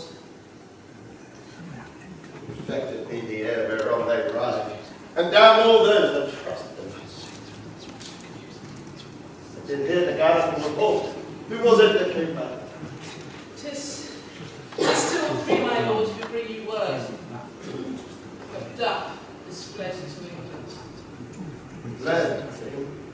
Aye, my good lord. Sire, thou anticipated my journey's work. The flighty purpose never is overtook unless the deed go with it. From this moment, the very first moves of my heart shall be the first moves of my hand. And even now, crown my thoughts with ash, be it fought and done. The castle of Macbeth I will surprise. Seize on the heart. Give to the edge of the sword his wife, his babes, and all unfortunate souls that trample in his land. No boasting like a fool. This deed I'll do before this purpose call. But no more sight!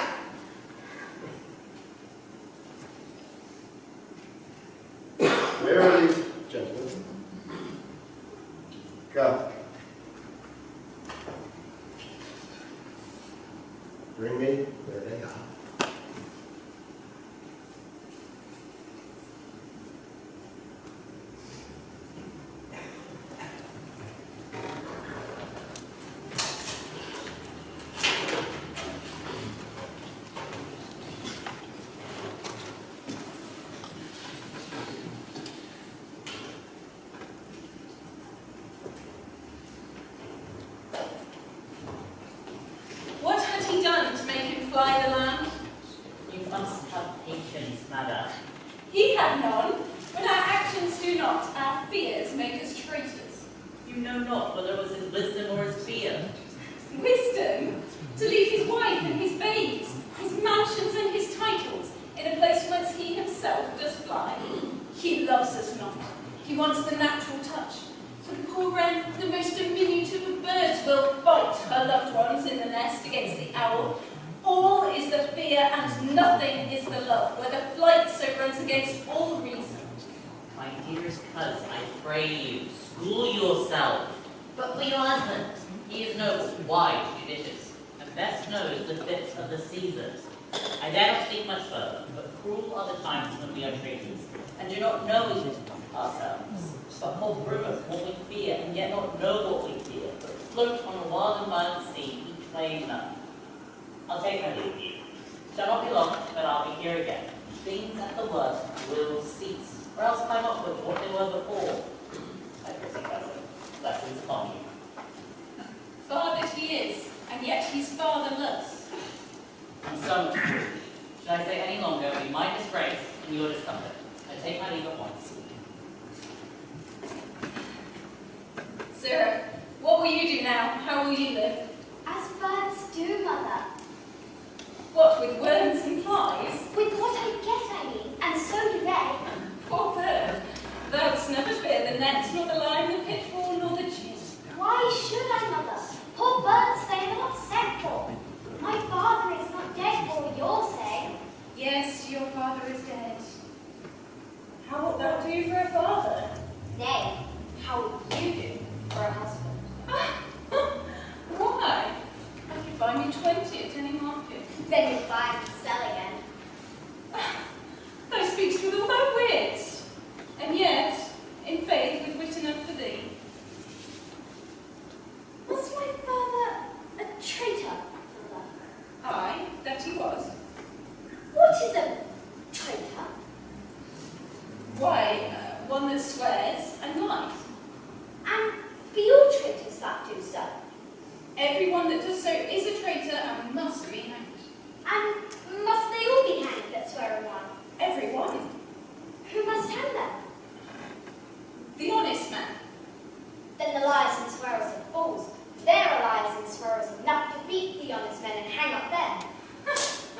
Oh, God help thee, poor monkey, how thou talkst. But how wilt thou do for a father? If he were dead, you'd weep for him. If he were not, it would be a good sign you should quit with his heavenly father. Poor prattler, how thou talkst. Bless you, fair dame. I am not to you known, though, in your state of honour, I am perfect. I doubt some danger does approach you nearly. If you will take a holy man's advice, be not found here, hence with your little ones. To fright you thus, methinks I am too savage. To do worse to you what fell cruelty, which is too nigh your person.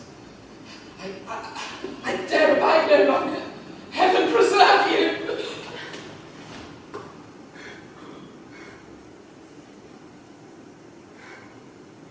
Whither should I fly? But I remember now, I'm in this earthly world, where to do harm is often laudable, and to do good sometimes accounted dangerous folly. Why then, must I put up that womanly defence to say, I have done no harm? What are these faces? Where is your husband? I hope in no place so unsanctified where such as thou mayst find him. He is a traitor. Thou liest, thou shark-haired villain! Please kill me, Mother. Run away, I pray you. Don't cry of treachery.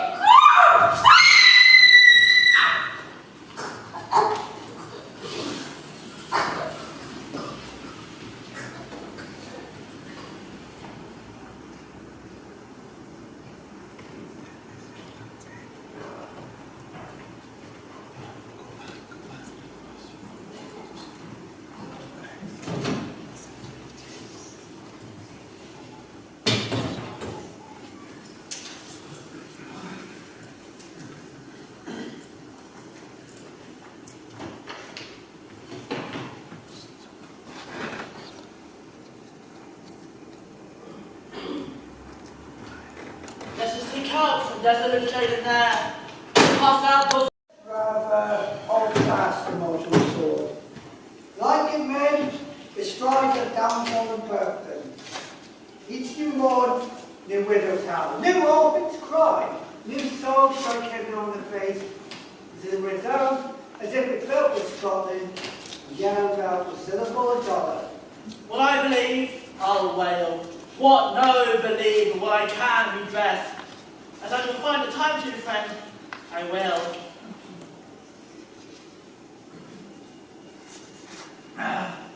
What truth spoke, it may be so perchance, this tyrant, whose sole name blisters our tongues with one thought honest. You have loved them well, he hath not touched you yet. I am young, but something you may deserve of him through me, and wisdom, to offer up a weak, poor, innocent lamb, to appease an angry God. I am not treacherous. But Macbeth is. A good and virtuous nature may recoil in an imperial charge. But I shall crave your pardon. That which you are, my thoughts cannot transpose. Angels are bright still, though the brightest fell. Though all those foul would wear the brows of grace, yet grace must still look so. I've lost my hopes. Perchance even now I did find my doubts. Why, in that bornness, leave you wife and child, those precious motives, those strong knots of love, without leave taking? I pray you, let not my jealousies be or dishonors but mine own safeties.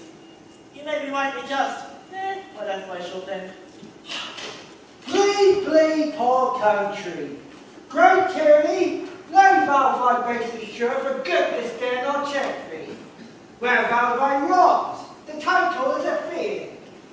Fare thee well, Lord, I would not be the tyrant that thou thinkst for a whole space that's in the tyrant's breath, or which is to boot. Be not offended. I speak not as an absolute fear of you. I think our country sits beneath the oak. It weeps, it bleeds, and each new day a gash is added to her wounds. I think withal, there would be hands uplifted in my right, and from here our gracious England have I offered off goodly thousands, but for all this, when I shall tread upon the tyrant's head, or wear it on my sword, yet my poor country shall have more fights than I had before, more suffer, and more sundry ways than ever. By him thou shalt succeed. Who should he be? Just myself, I mean, and whom I know. All the particulars of vice so crafted, that when they shall be opened, black Macbeth will seem as pure as snow, and the poor state esteem him as a lamb, being compared with my confiner's harm. Nine legions of hard hell can kill the devil more damned than evils to top Macbeth. I granted bloody, luxurious, avaricious, false, deceitful, sudden, malicious, spackle of every sin that has a name. But there's no bottom, none in my voluptuousness. Your wives, your daughters, your matrons, and your maids could not fill up the cisterns of my lust, and my desires all continent impediments would overbear, that did oppress my will. Better Macbeth than such a wandering. Boundless intemperance in nature is a tyranny, as been the untimely emptying of the happy throne and fall of many kings. But fear not to take upon you what is yours.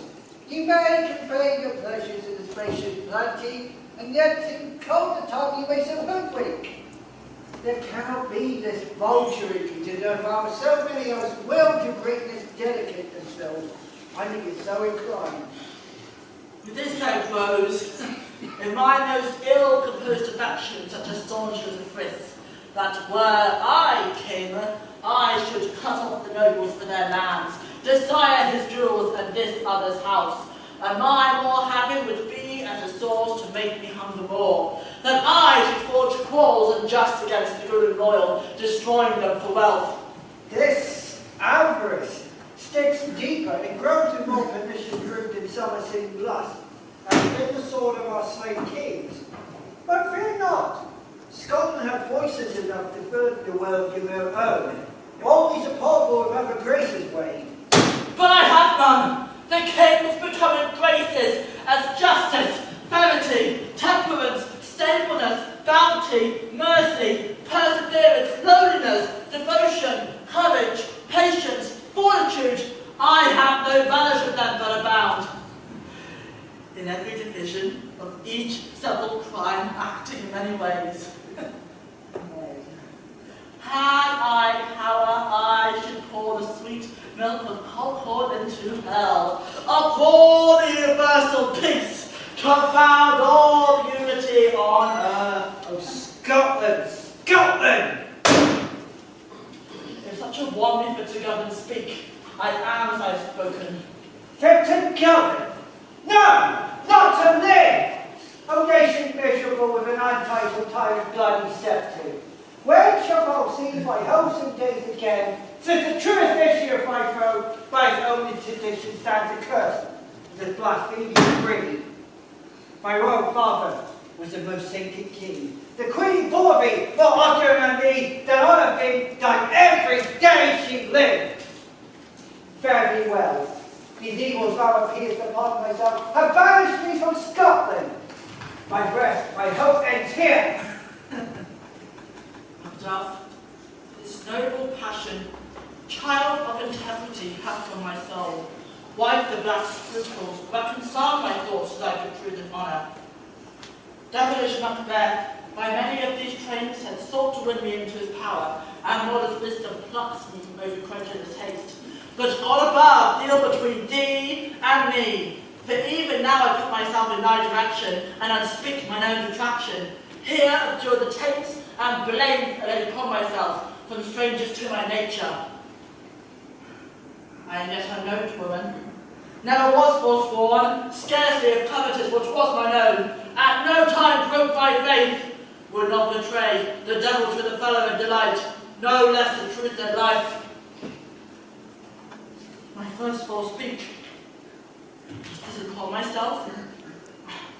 What so truly is thine, my poor country's to command, whether indeed before thy here approach, old sea ward with 10,000 warlike men, already at a point for setting forth, now together, and our charms of goodness be like our wonted quarrel. Why are you silent? Such welcome and unwelcome things at the same time, 'tis hard to reconcile. See you comes here! A countryman, but yet I know not. I am a gentle cousin. Welcome thither. I know him now. Good God, what types of news it means that make you strangers. Sir, amen. Stand Scotland where it did. Alas, poor country, almost afraid to know itself. Cannot be called a mother, but a grave, where nothing but who knows nothing is once seen to smile, where sighs, groans, and shrieks that rend the air are made or not. Where violent sorrow seems a modern ecstasy, and good men's lives expire before the flowers in their caps die or ere they sicken. O relation, too nice and yet too true. What's the newest grief? That's what I was able to piss the speaker. Each minute seems a new one. How is my wife? Like, well. And my children? Well too. The tyrant is not battered at their peace? No, they were well at peace when I did leave them. Be not niggard of my speech, how goes it? When I came hither to transport the tidings, which I had heavily borne, there ran a rumour of many worthy fellows that were out, which was to my belief witnessed rather, for I saw the tyrant's power afoot. Your eye in Scotland would create soldiers, make a woman fight to go off their dire distresses. Be it their comfort, we are coming thither. Gracious England hath lent us good seawood and 10,000 men, an older and a better soldier none, that prisoner gives out.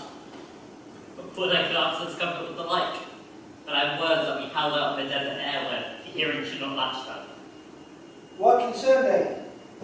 The general cause, or is it free Greek due to some single breast? O mind that's honest, but in it shares some woe, though the main part pertains to you alone. If it be mine, keep it not for me. Quickly give it to me. Let not your ears despise my tongue forever, which shall possess them with the heaviest sound that ever yet they heard. I guess it is. Your castle is surprised. Your wife and babes savagely slaughtered. To relate the manner were on the quarry that these murdered here to add to the death of you. Merciful heaven, what man, never pull your hat upon your brows, give sorrow words. The grief that does not speak whispers the overwrought heart and bids it break. My children too? Wife, children, servants, all that can be found. And I must be from thence.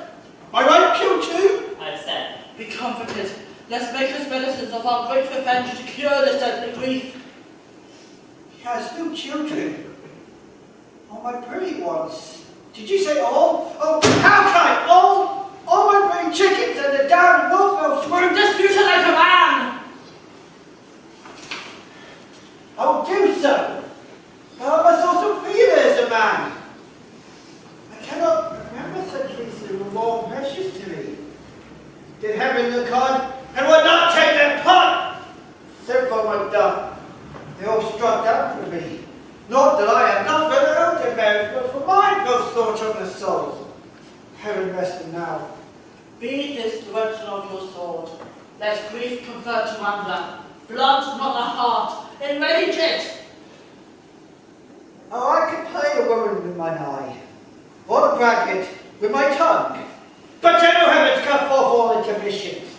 Front to front, bring thou with thee of Scotland and myself within my sword length setting. If he escape, heaven forgive him too. This chamber is manly. Come, go into the king. Our power is ready. Our lack is nothing but our leave. And the powers above put on their instruments. Receive what cheer you may! The night is long, that never finds the day.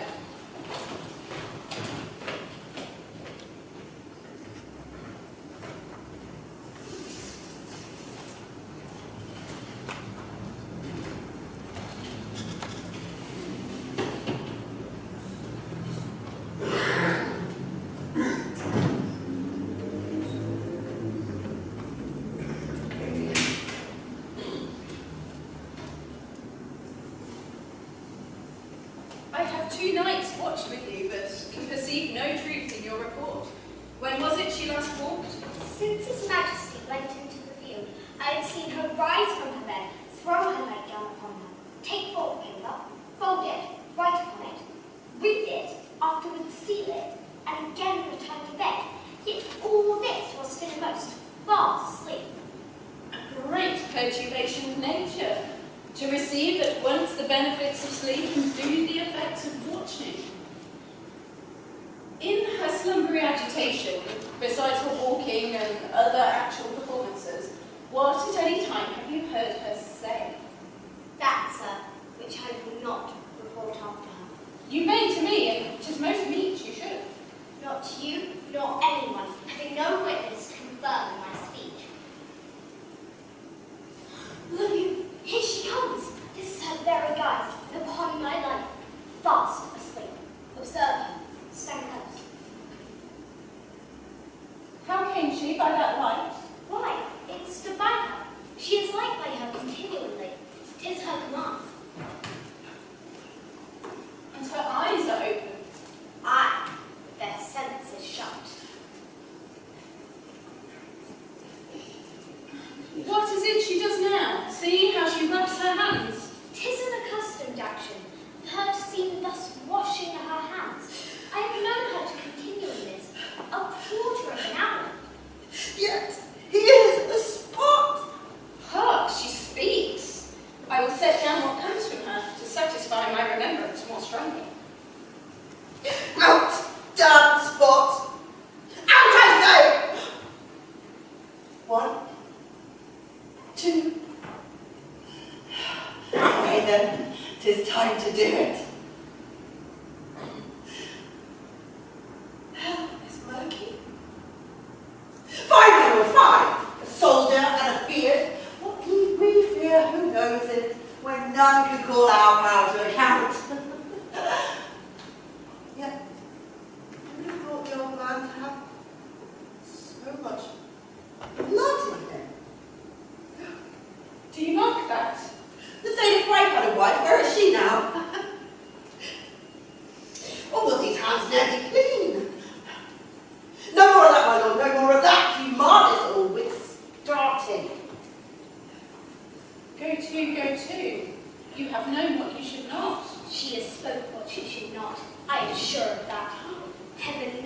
she has known. Here's the smell of blood still.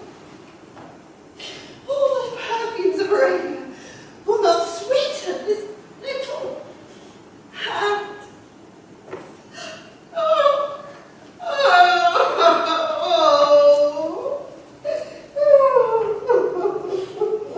What a sigh there is there.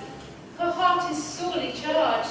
I will not have such a heart in my bosom for the dignity of the whole body. Well, well, well. Pray God it please.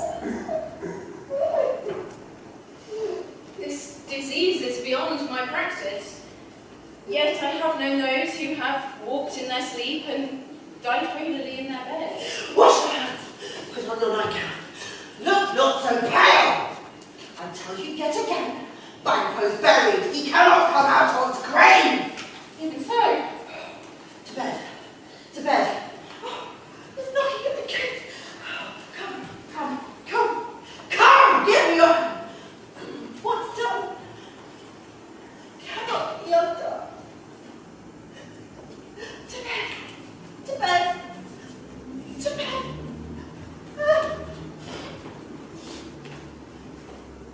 Will she now go to bed? Directly. Foul whisperings are abroad. Unnatural deeds do breed unnatural troubles. Deaf minds, to their affected pillows, will discharge their secrets. More she needs the divine than the physician. God, God forgive us all. Keep still eyes upon her. Remove from her the means of all annoyance. My mind she has mated and amazed my sight, I think, but dare not speak. Good night, good doctor.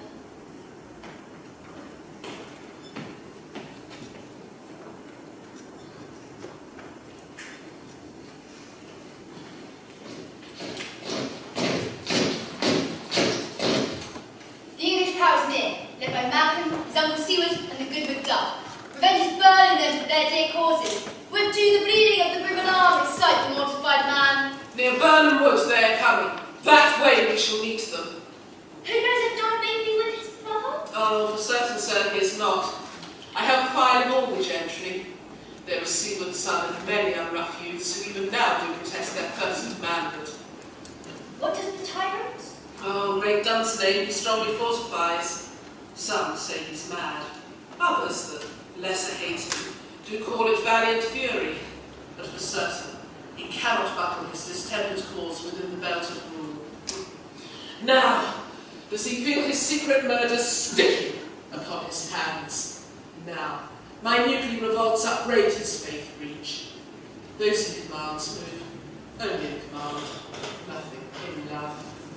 Now, does he feel his title hang loose about him like a giant's robe on a dwarfish thief? Who then shall blame his pesticides that do recoil and start? For all what is within him does condemn itself for being there. Well, march we on to give obedience where it is truly owed. Make we the medicine of the sickly weal, and in our country's purge, pour we, each drop of us, or so much as it needs to dew the sovereign flower and drown the weeds. Make me a martial's burn! Hey!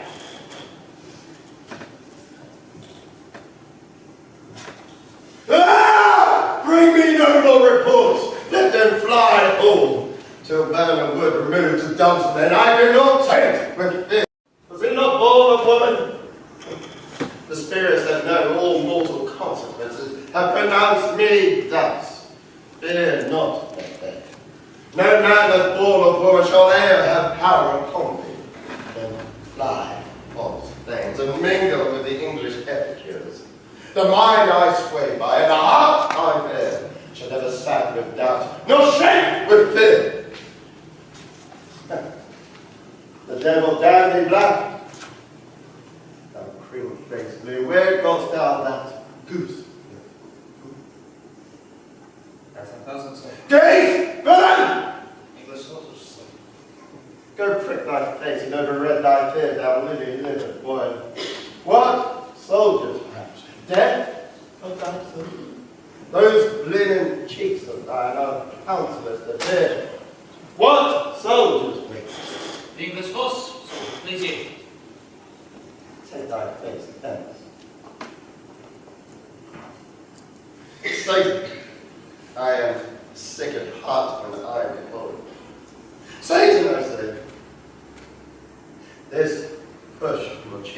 ever will deceive me now. I have lived long enough.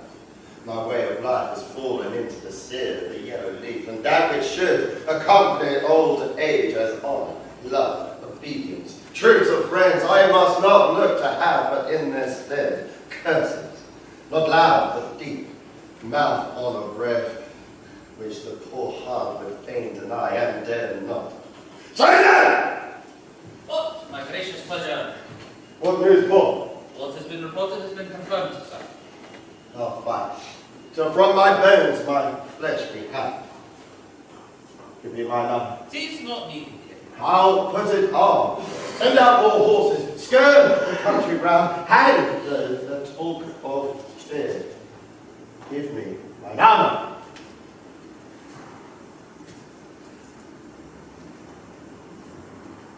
How does your patient? Not so sick, my lord, as she is troubled with thick coming fancies that keep her from her rest. Cure her of that. Hast thou not ministered to a mind disease, pluck from the memory a root of sorrow? Raise out the written troubles of the brain, and with some sweet oblivious antidote, cleanse the stuffed bosom of that perilous stuff which weighs upon the heart. Therein, the patient must minister to himself. Throw physics to the dogs, I'll know it. Come, put mine armor on, give me my staff. Satan, send out. Doctor, the thanes fly. Come, sir, dispatch.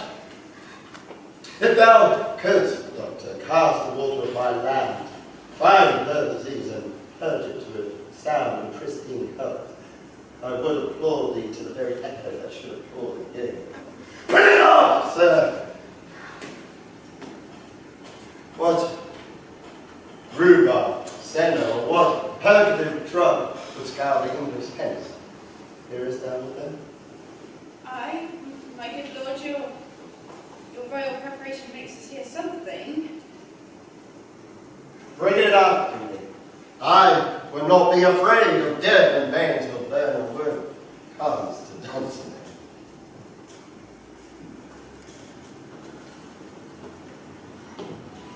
Were I from Dunsinane away and clear, profit again would hardly draw me near.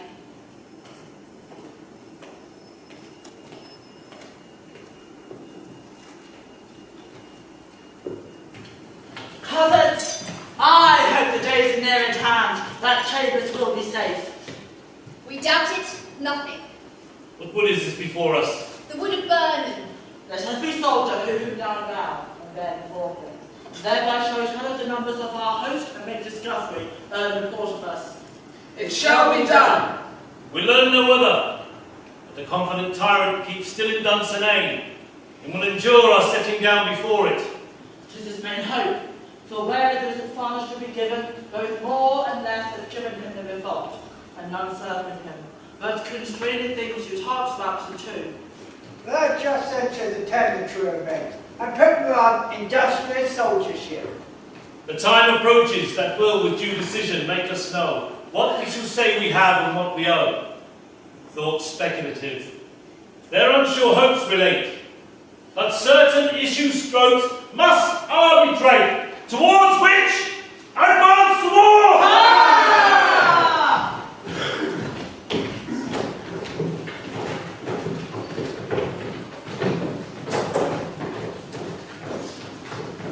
Hang out our banners on the outward wall. The cry is still, they come. Our castles dread with half a siege to storm. Here, let them lie till famine and the army beat them up. For they not forced with those that should be ours. We might have met them, therefore, beard to beard, and beat them back with home. What is that noise? It's the cry of children, my lord. I have almost forgot the taste of fear. The time has been my senses would have called to hear it naturally, and my fair pair would at a dismal treat arouse and stir as life were in it.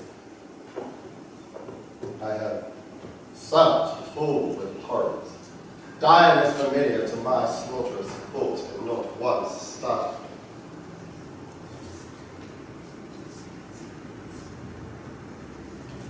Wherefore was that cry? We know his death. She should have died, your brother. There would have been a time for such a work. Tomorrow, and tomorrow, and tomorrow, you see the petty pace from day to day to the last syllable of recorded time. And all like yesterdays have lighted all the way to dusty death. Out, reap candle.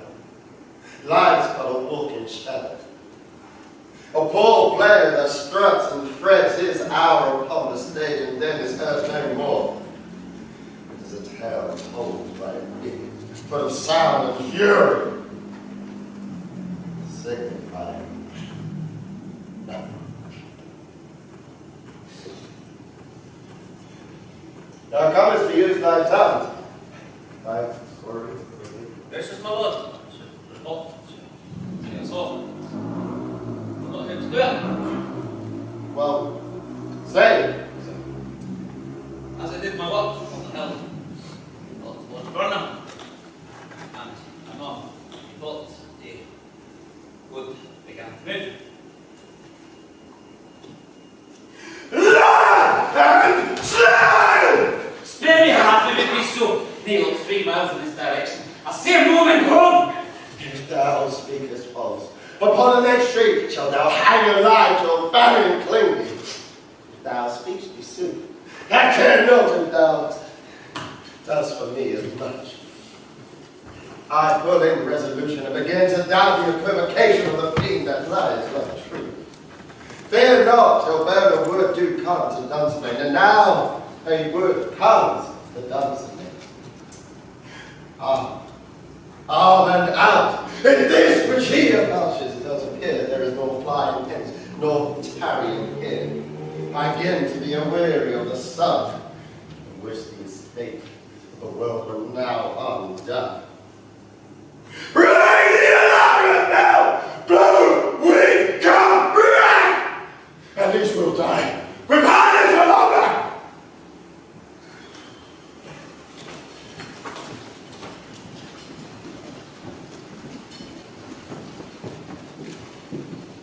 Now near enough! Your lady screams slow down and show like those you are. You, worthy uncle, shall, with my cousin, your right noble son, lead our first battle. Worthy Macbeth and we shall take upon us what else remains to do, according to our order. Fare you well. Do we but find the tyrant's power tonight? Let us be beaten if we cannot fight. Let all trumpets speak. Give them all breath, those clamorous harbingers of blood and death.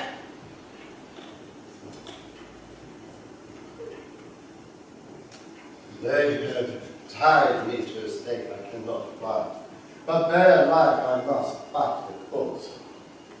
For say there was not born of woman, such a one am I to fear for nothing. What is thy name? Thou be too brave to hear. Know though thou callest thyself a hotter name than any is in hell. My name is Macbeth. Not the devil himself could pronounce a title more hateful to my ear. No, no more fearful. Thou liest, abhorrent tyrant, who must not prove the lie thou speakest.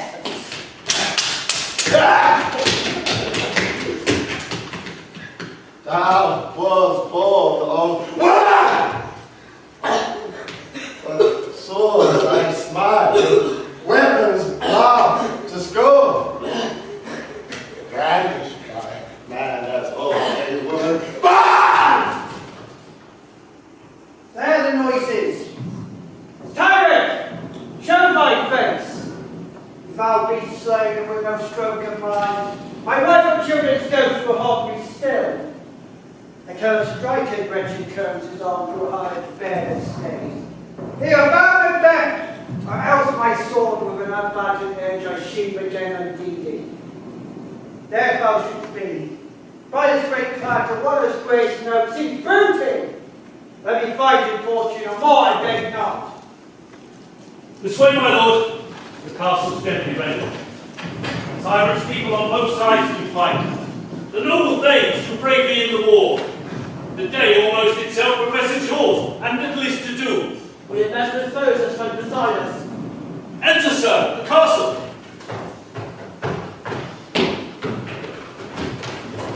Why should I play the Roman fool and die on my own sword? Because I see lives, the gashes do better upon them. Turn, hellhound, turn. Of all men else I have avoided thee. But give thee back. My soul is too much charged of blood for thine already. I have no words. My voice is in my sword. More bloody a villain than terms can give me out.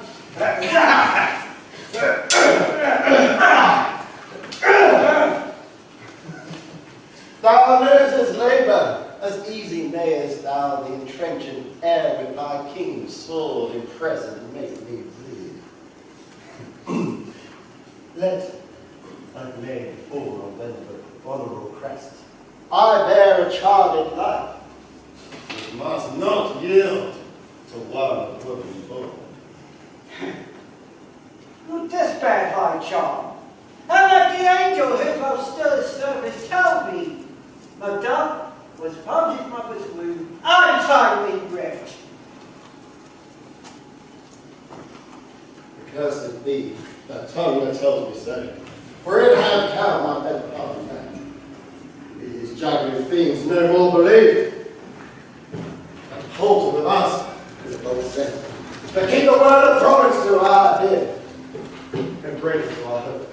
I'll not fight with thee.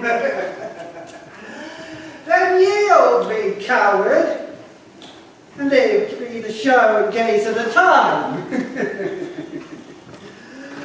We shall have thee, as our rarer monsters are, painted upon a post, and under it, here you may see the tyrant.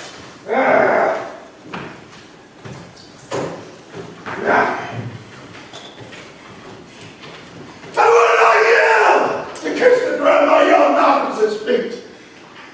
Thou, Baron would become to Dunstane, and thou opposed being of no woman born. Yet I will try the last. Before my body I throw my warlike shield. Lay on, and damned be him that first cries, Hold! Enough!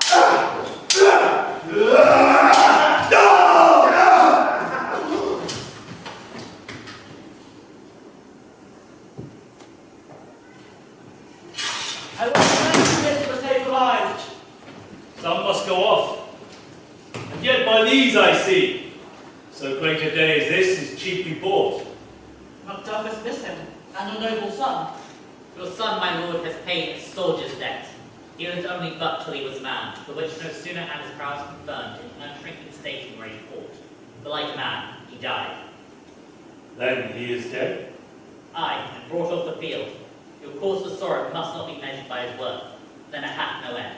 Had he his hurts before? Aye, on the front. Why then, God's soldier be he. And I as many sons as I've heirs, I would not wish them to a fairer death. And so, it's Nella's knowledge. He is worth more sorrow, and that has been for him. It's worth no more. They say he parted well and paid his score. And so, God be with him. Here comes newer comfort. Hail, King, for so thou art. Behold, where stands the usurper's cursed head. The time is free. I see thee compass with thy kingdom's pearls. We speak the salutation in our minds. Which voices I desire aloud with mine. Hail, King of Scotland, Hail, King of Scotland! We should not spend such a large expense of time before we reckon with yourself or loves, and make us even with you. My days, my kinsmen, henceforth be earls, the first that ever Scotland did touch upon a name. What's more to do, which will be newly planted at the time, as calling forth amongst our friends abroad, that fled the snare of cultural tyranny, producing forth the cruel ministers of this dead butcher, and his dreamlike queen, who it is thought, myself and Violet hands took off her life. This, or what needs or else that falls upon us, with the grace of grace, we will perform with measure, time, and space. So that to all at once and to each one, whom we invite to see us crowned at Scone. Scotland!